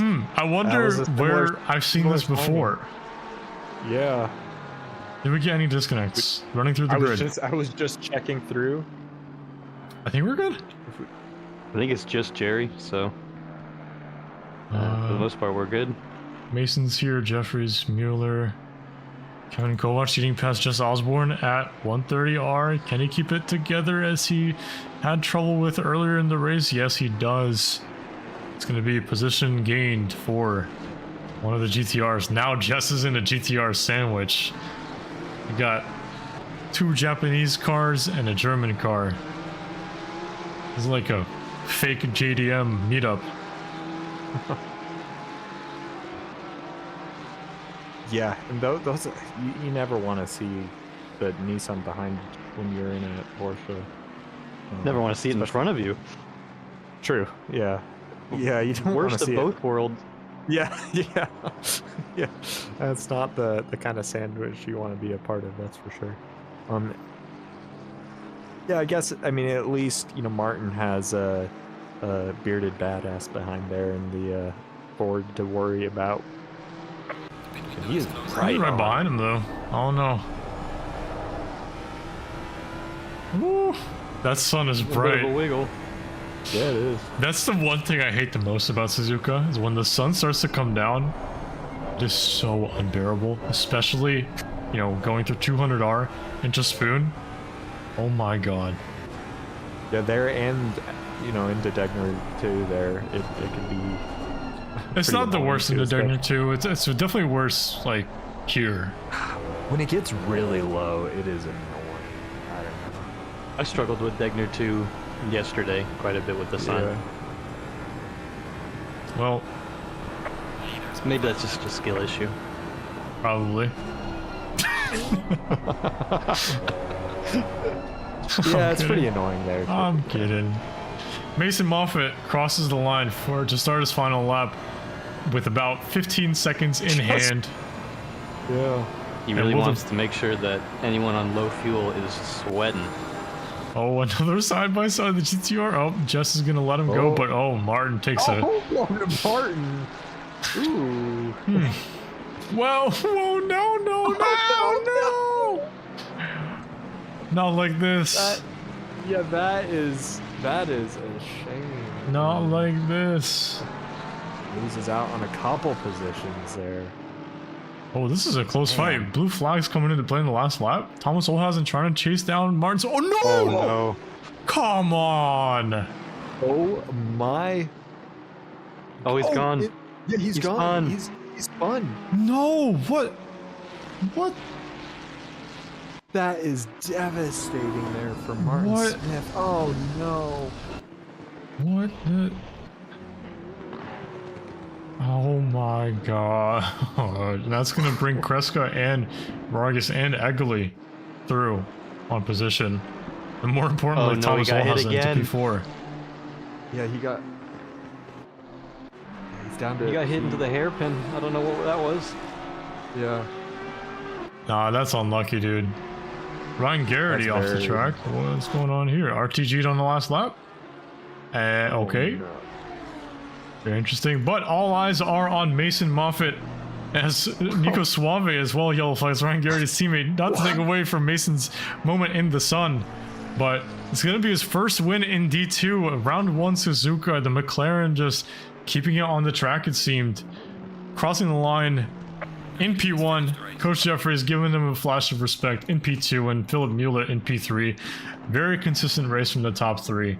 And Thomas Olhausen take a bow from what is P11 on the grid, up 7 spots with the fastest speed trap. Crossing the line in P4 right behind his teammates. So welcome back Thomas Olhausen to D2. Kreska and Vargas crossing the line 1 position up after Martin Smith having a little bit of a weird moment there with a blue flag. And Justin McKechnie finishing in, I believe, 8th. Travis Hutcher in 9th. So still top 10 finish for Travis Hutcher there. Juan Carr in P10. Auto Jars crossing the line. Caleb Tenney to the line with Mike Gino right behind him.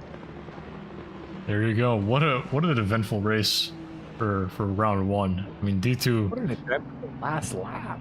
Yeah, that was a lot of controversial moments to the end of the race there. Martin Smith having, of course, that tangle up. Oh wait, the race isn't over though. Can Hunter Gale get him to the line? Maybe it's just not long enough. No. Oh, So close. that's a Lightning McQueen moment right there. Yeah. Oh man, but yeah, lots of controversy surrounding the last couple of minutes of the race. You had, of course, Martin Riggs as well going quite wide, and Jess Osborne not losing out on just 1 position, but 2 or 3. Sean Leach still racing. Pablo Ferrer here.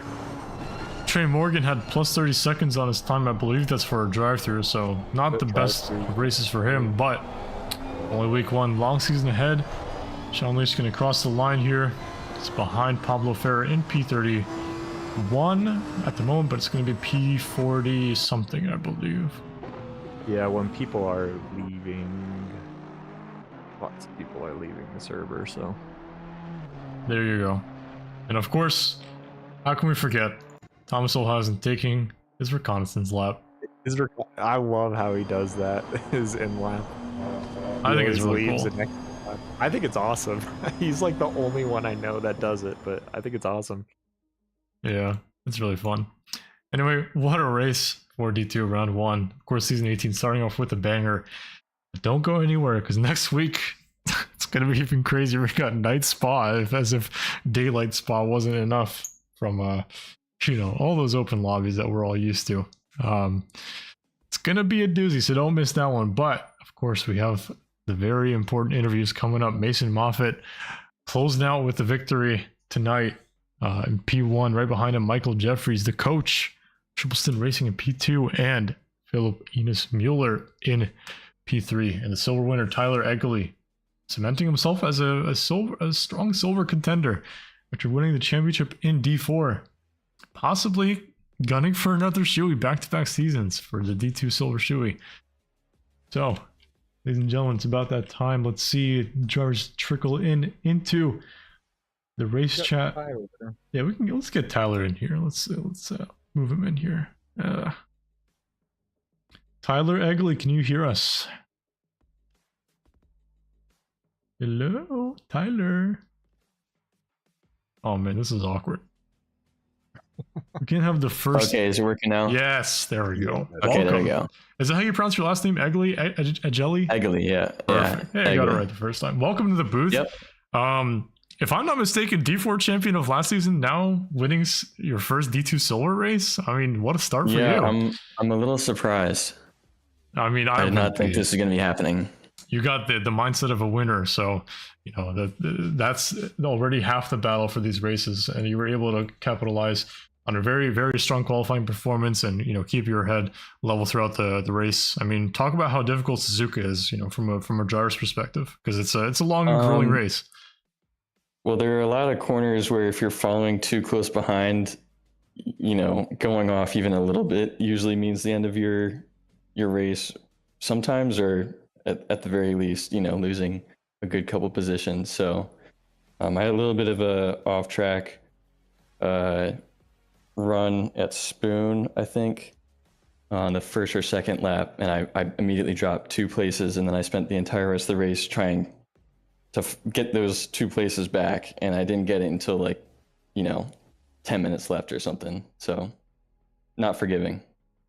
Not at all, no. And I mean, the track limits are not easy either. How many, if any, did you get? One track cut at, it might have been Degner. I'm not really sure.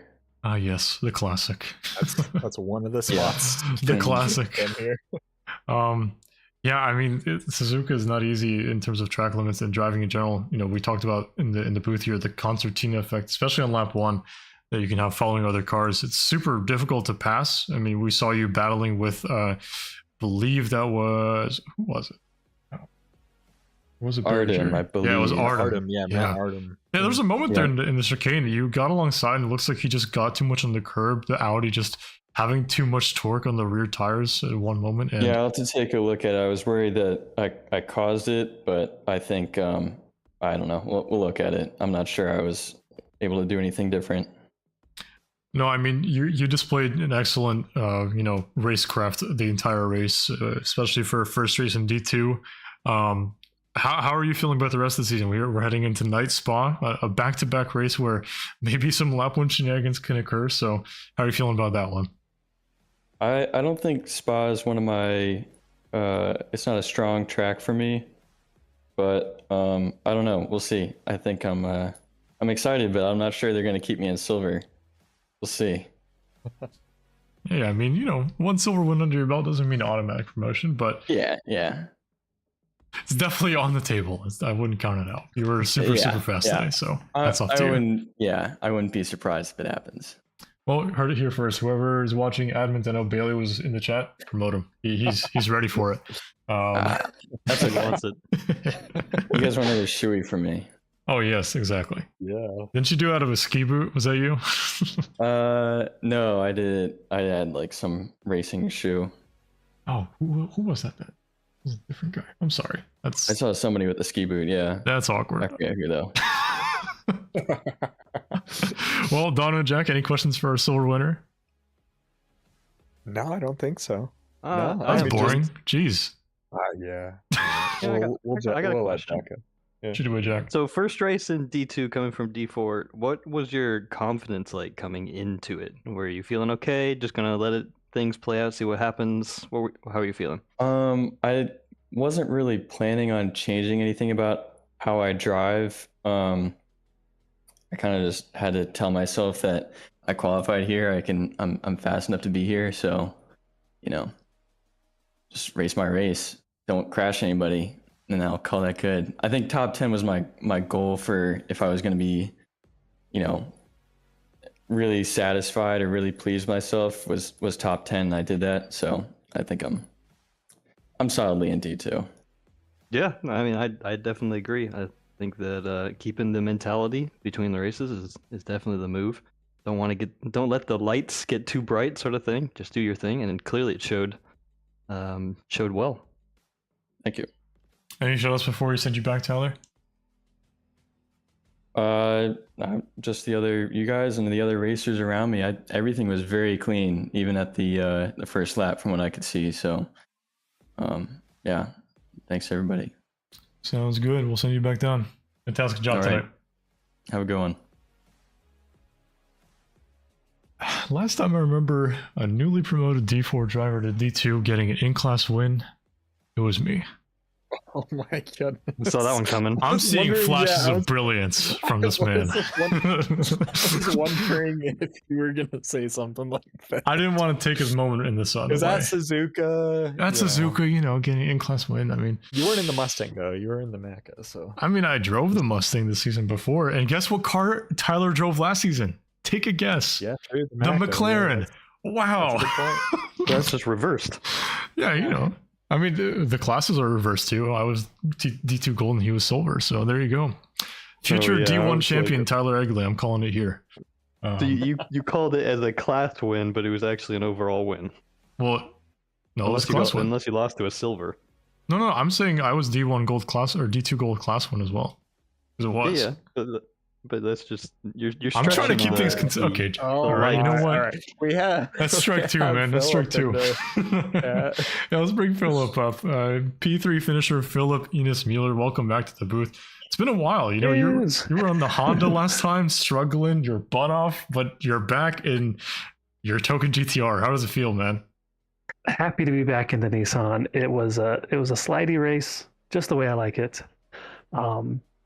Didn't work out super well towards the end. I think with about 15 minutes left to go, my car just decided it never wanted to take 130R within track limits. So I was lucky to survive. I was lucky to have a good gap behind. Honestly, I was lucky all night. I mean, there's a whole bunch of people who should have qualified faster than me. I mean, at the very least, my teammate, Thomas, has been faster than me all week. Wilder Vargas, I don't know what happened to him, but he didn't kind of live up to his practice time. So, I mean, I started P4, probably shouldn't have. And then Crimson Bat, I mean, I didn't see exactly what happened, but it looked like he was just kind of struggling with his car in the first part of the race. 130R moment, that's all I'll say. Yeah, it happens to the best of us. Yep. Yeah. So I came into tonight expecting a nice solid P7, and what the hell? I'm talking to you guys. I'm on the podium. I mean, we can talk to you when you finish P7. You just shoot me a message. I'll drag you up. All good. That's my boy. But yeah, you're talking about how you think the race didn't go as you expected. Maybe with the strategy as well, because we were actually talking about you covering off or even undercutting Crimson Bat, because we saw your teammate undercut the lap before, and I mean, he made a bunch of positions. So I'm assuming you guys were in the call together talking strategy. And then you saw Michael Jeffries, their very own coach Pitt, right ahead of you. So were you always going to go into the pits that lap, or maybe thinking, okay, I'll do the opposite of whatever coach does, or what was going on then? No, I kind of said, regardless of whether or not coach goes in, even if it's a little awkward on pit entry, it was about that time. And yeah, specifically it was because, early on in the race, both Crimson and Coach Jeffries, they were definitely clearly faster than me. And yet in the couple laps leading up to that, they were struggling. They were backing up into me. And it's like, okay, well, if they're going to struggle, I'm going to go in and try to make this undercut. It ended up not happening, but nothing ventured, nothing gained. Yeah, we don't have a problem with that. It's a long championship. I mean, something that you and your teammate are very used to is those consistent, even top 5 results, which, I mean, you guys were almost favorites for the team championship a couple seasons ago, but sometimes things just don't pan out. Maybe this is the season. I mean, maybe too early to call it, but we'll find out in about 9 weeks' time. But I mean, fantastic race from you. Super consistent. I'm sure you're super ecstatic with the P3. Guys, any questions for our podium sitter? How glad are you to be back in the Nissan? The Honda gets a lot of flack. I feel like I didn't live up to its performance last season. I wasn't able to practice as nearly as much as I would have liked, as much as that car deserved, because I think first week Indianapolis, I was like P5 or something. I was feeling really good, and then it was like, oh, I have to work, and oh, my kid has baseball practice, and oh, I was never able to drive, and I ended up just sucking. So it's not the car's fault; it was my fault. Okay. That's a fake driver right there, making excuses on his own behalf rather than the car. Jeez. Blaming work and kids. What would Max Verstappen say? Oh, it was George's fault. That's what he would say. Yeah. Kind of off topic, but how excited are you for Nords this week? Dude, this is the Nords like month. Obviously, on Friday in 2 days, we're starting the NLS series. Thank you, Curtis Lee. It's going to be amazing. 4 races every other week. And next weekend, the iRacing 24 hours of the Nords. I've never played iRacing before in my life. I've played a couple hours of it, and I don't think it's a very good game, but I'm still going to try to do that race just because I've never done it before. I got to drive for 24 hours and see what happens. I have to correct you there. iRacing is not a game, it's a simulator. Oh my God. You know, sometimes though you hit the brake pedal and the car doesn't. I mean, maybe it's because I'm an ACC casual, but something about that game just doesn't feel right to me. I don't know. Is it the graphics? Is it the 15-year-old game engine? It's like I'm playing on PlayStation 2. What the hell? It's not that bad. I think people dogging it too much, but yeah. All right, well, we're not going to keep you here for too long. We do have 2 more interviews to get through, but Philip, congratulations. No. Before you go, any shout-outs? Oh, sorry. Of course. Obviously, shout-outs to my teammate who inherited P4 after my good buddy Martin Smith got murdered. Hopefully you stewards will have good fun with those 3 bits of contact that he suffered on the last lap alone. Yeah, that was... But yeah, no, it's the usual. Thank you, everybody. Thank you, guys. Hi, Jack. I didn't know you were in here, but but it's good to see you too. Congrats. Wow, a man of many words, Jack Cross. Well, no, yeah, happy to see you doing well, Phil. It was a pleasure to watch your race. So, yes, sir. Thank you, sir. All right, we'll send you back down. Congratulations. All right. Thanks, guys. Yeah, he makes an interesting point. You know, all 3 of us are stewards and commentating. I mean, like, a piece of me dies inside whenever I see crashes. You know, I did have to hold myself back every time I saw it, and then be like, "What are we doing?" Oh, that's an unfortunate one. Oh, that's a 1 PP10 if I've ever seen it. All right, let's bring. I'm just gonna go to the sheet right now. Manually put it in. Well, we're gonna bring in our P2 finisher, the coach, the man, the myth, legend, the man who supplied me with my race win on Tuesday night. Michael Jeffries, welcome. That is a beautiful looking taco in your profile picture. Photo. That's awesome. Welcome to the booth, man. It's been a while. Hey guys. Hey, thanks for pulling me in. Can I say a few things? That's what we're here to do, man. All right. Hey, first of all, man, I'm so happy to be back at SRA. I took a bit of a break, and there are a lot of good sim racing communities out there, but this is the best sim racing community in the world. There's no question about that. I want to say congratulations to Mason. From what I can tell, the man ran a perfect race, so a well-deserved win for him. Mr. Mueller, he had me sweating for the full 60 minutes. I had no chance to relax. Also, I'm really happy for you guys.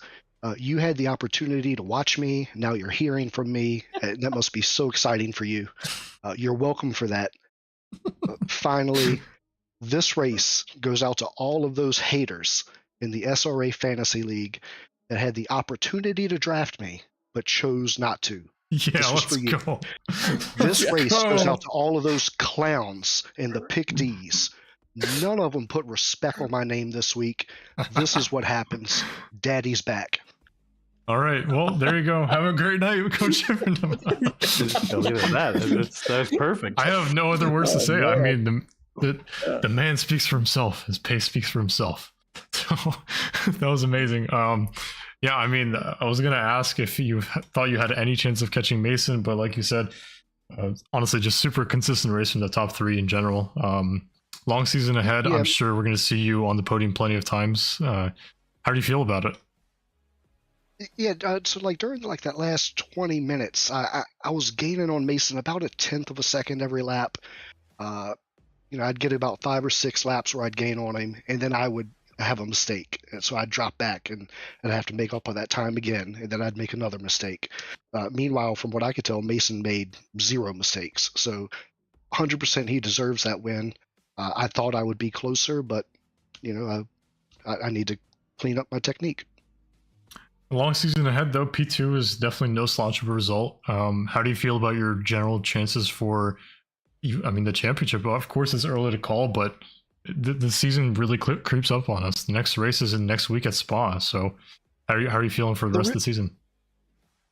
I like the schedule for the most part. I really like Spa. I don't have the schedule in front of me. I think there's only about maybe 2 tracks that I don't really like. So I'm feeling pretty good. I feel confident that I can at least do top 10s for most of the season. That's what gets you the championships, you know? We saw a lot of drivers. I mean, notably Jeff Spangler didn't win a single race in season 14 and won the championship. So, you know, anything is possible. It feels like he needs new gloves. Sounds good. I mean, I got new gloves and I won by 14 seconds. Yeah. So, you know, sponsored by Triple Stint. That's right. Hashtag ad, hashtag not paid at all, by the way. But apart from that, Coach, any shout outs you want to make before we send you back after a fantastic result? Shout out to my teammate Shane Lewis. During the week, we were chatting. We didn't get to practice together, but we were chatting back and forth, and he gave me a little bit of good setup advice that I was able to use. So shout out to him. Hell to the love the camaraderie at SRA. That's what makes it the best. Anyway, have a fantastic rest of your night, Coach. Fantastic to see you get up on the podium, especially at Suzuka. It's awesome. All right, thanks, guys. See ya. I just realized I didn't let you get any questions in, guys. I'm sorry about that. I was just gonna ask if you rehearsed his thing at the beginning. Oh, you know he did. You know he did. He was thinking. He said he was sweating. You know, keeping Philip behind. I think he was just thinking about what he was gonna say in the podium. That's why his mistakes were happening. He was thinking about the podium, and then he exactly forgot using the S's. Yeah, a man who was not making any mistakes though. This Mason Moffat. Last time I interviewed this guy, it was back in D4. It's been a while, Mason. Welcome to the booth and welcome to your maiden D2 victory. Oh. Hello. How does it feel, man? I'm exhausted after that. That was very, very stressful. I bet. How did you what was going through your mind when you saw Crimson Bat go off track? Because that must have been initially a little bit like, a lifeline, you know, it was like a life raft came to rescue. So I was looking forward to battling with him, but then unfortunately that happened. He was in the call with me, so I was pretty sad for him at the time, but obviously it ended up good for me. But he was, that race, if he didn't crash, would have gone to him, I have no doubt. Really? I mean, your pace was pretty good, man. I don't know. Like, you were, especially in the second stint, super consistent. Held the fastest lap for a little bit.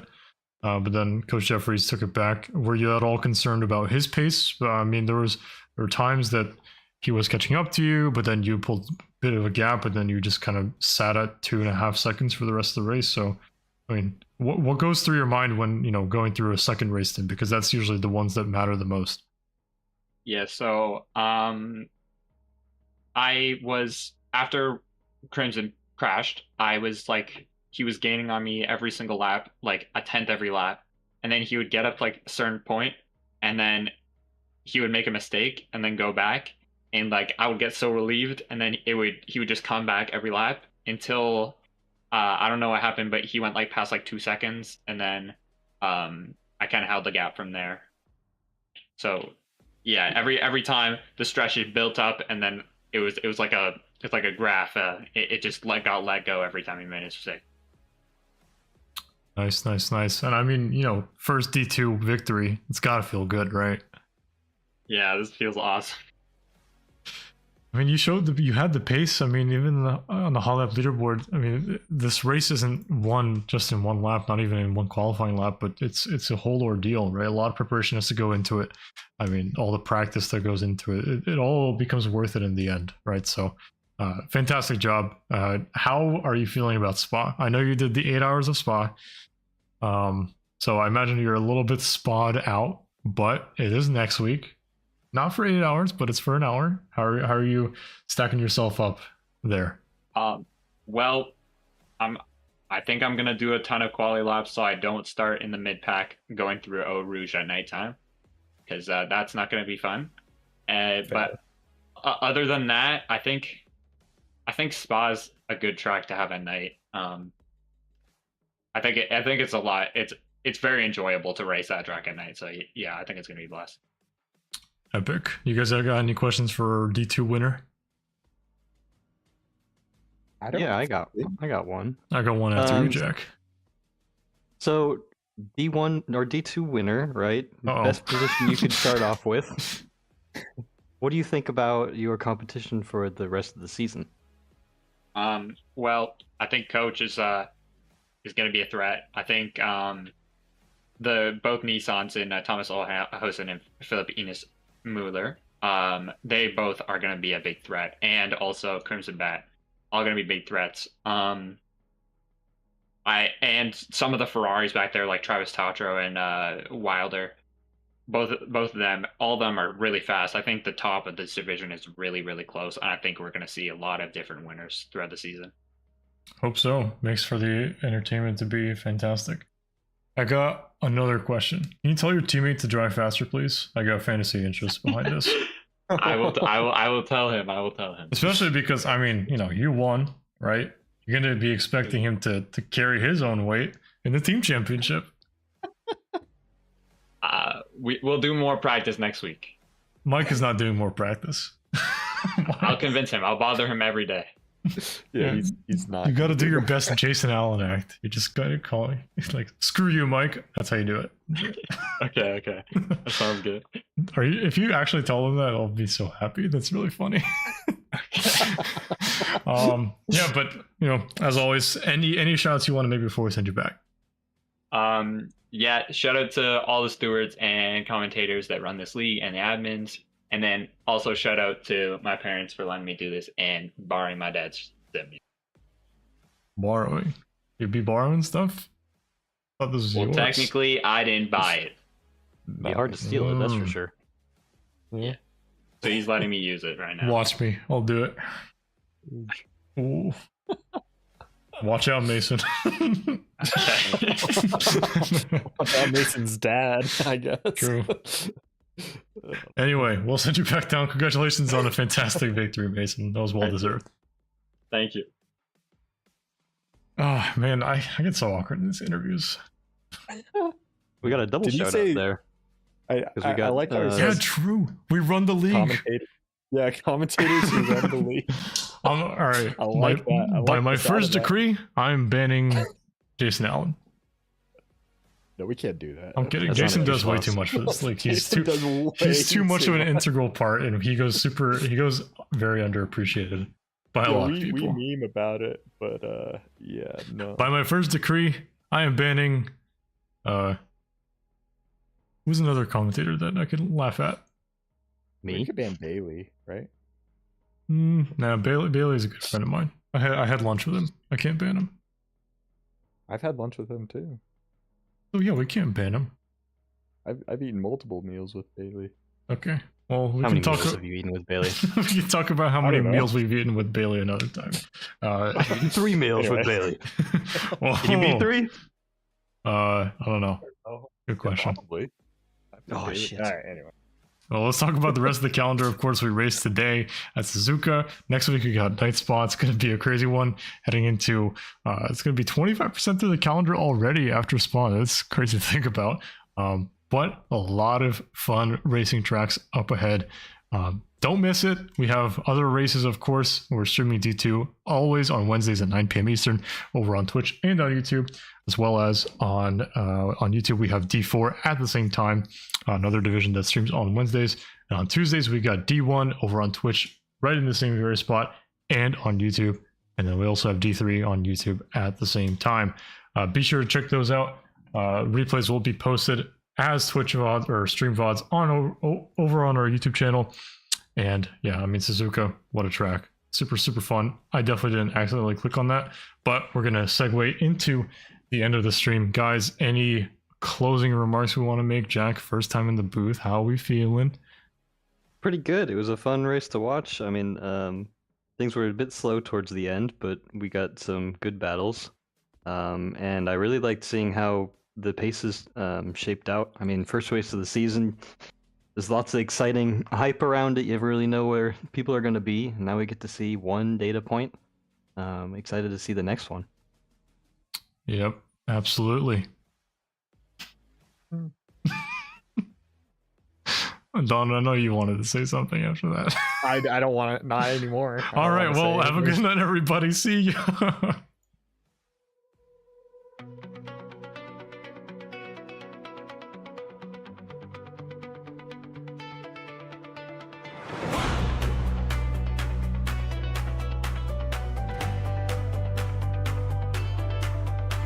When I was just a new driver, I asked Coach Jeffries, what will I be?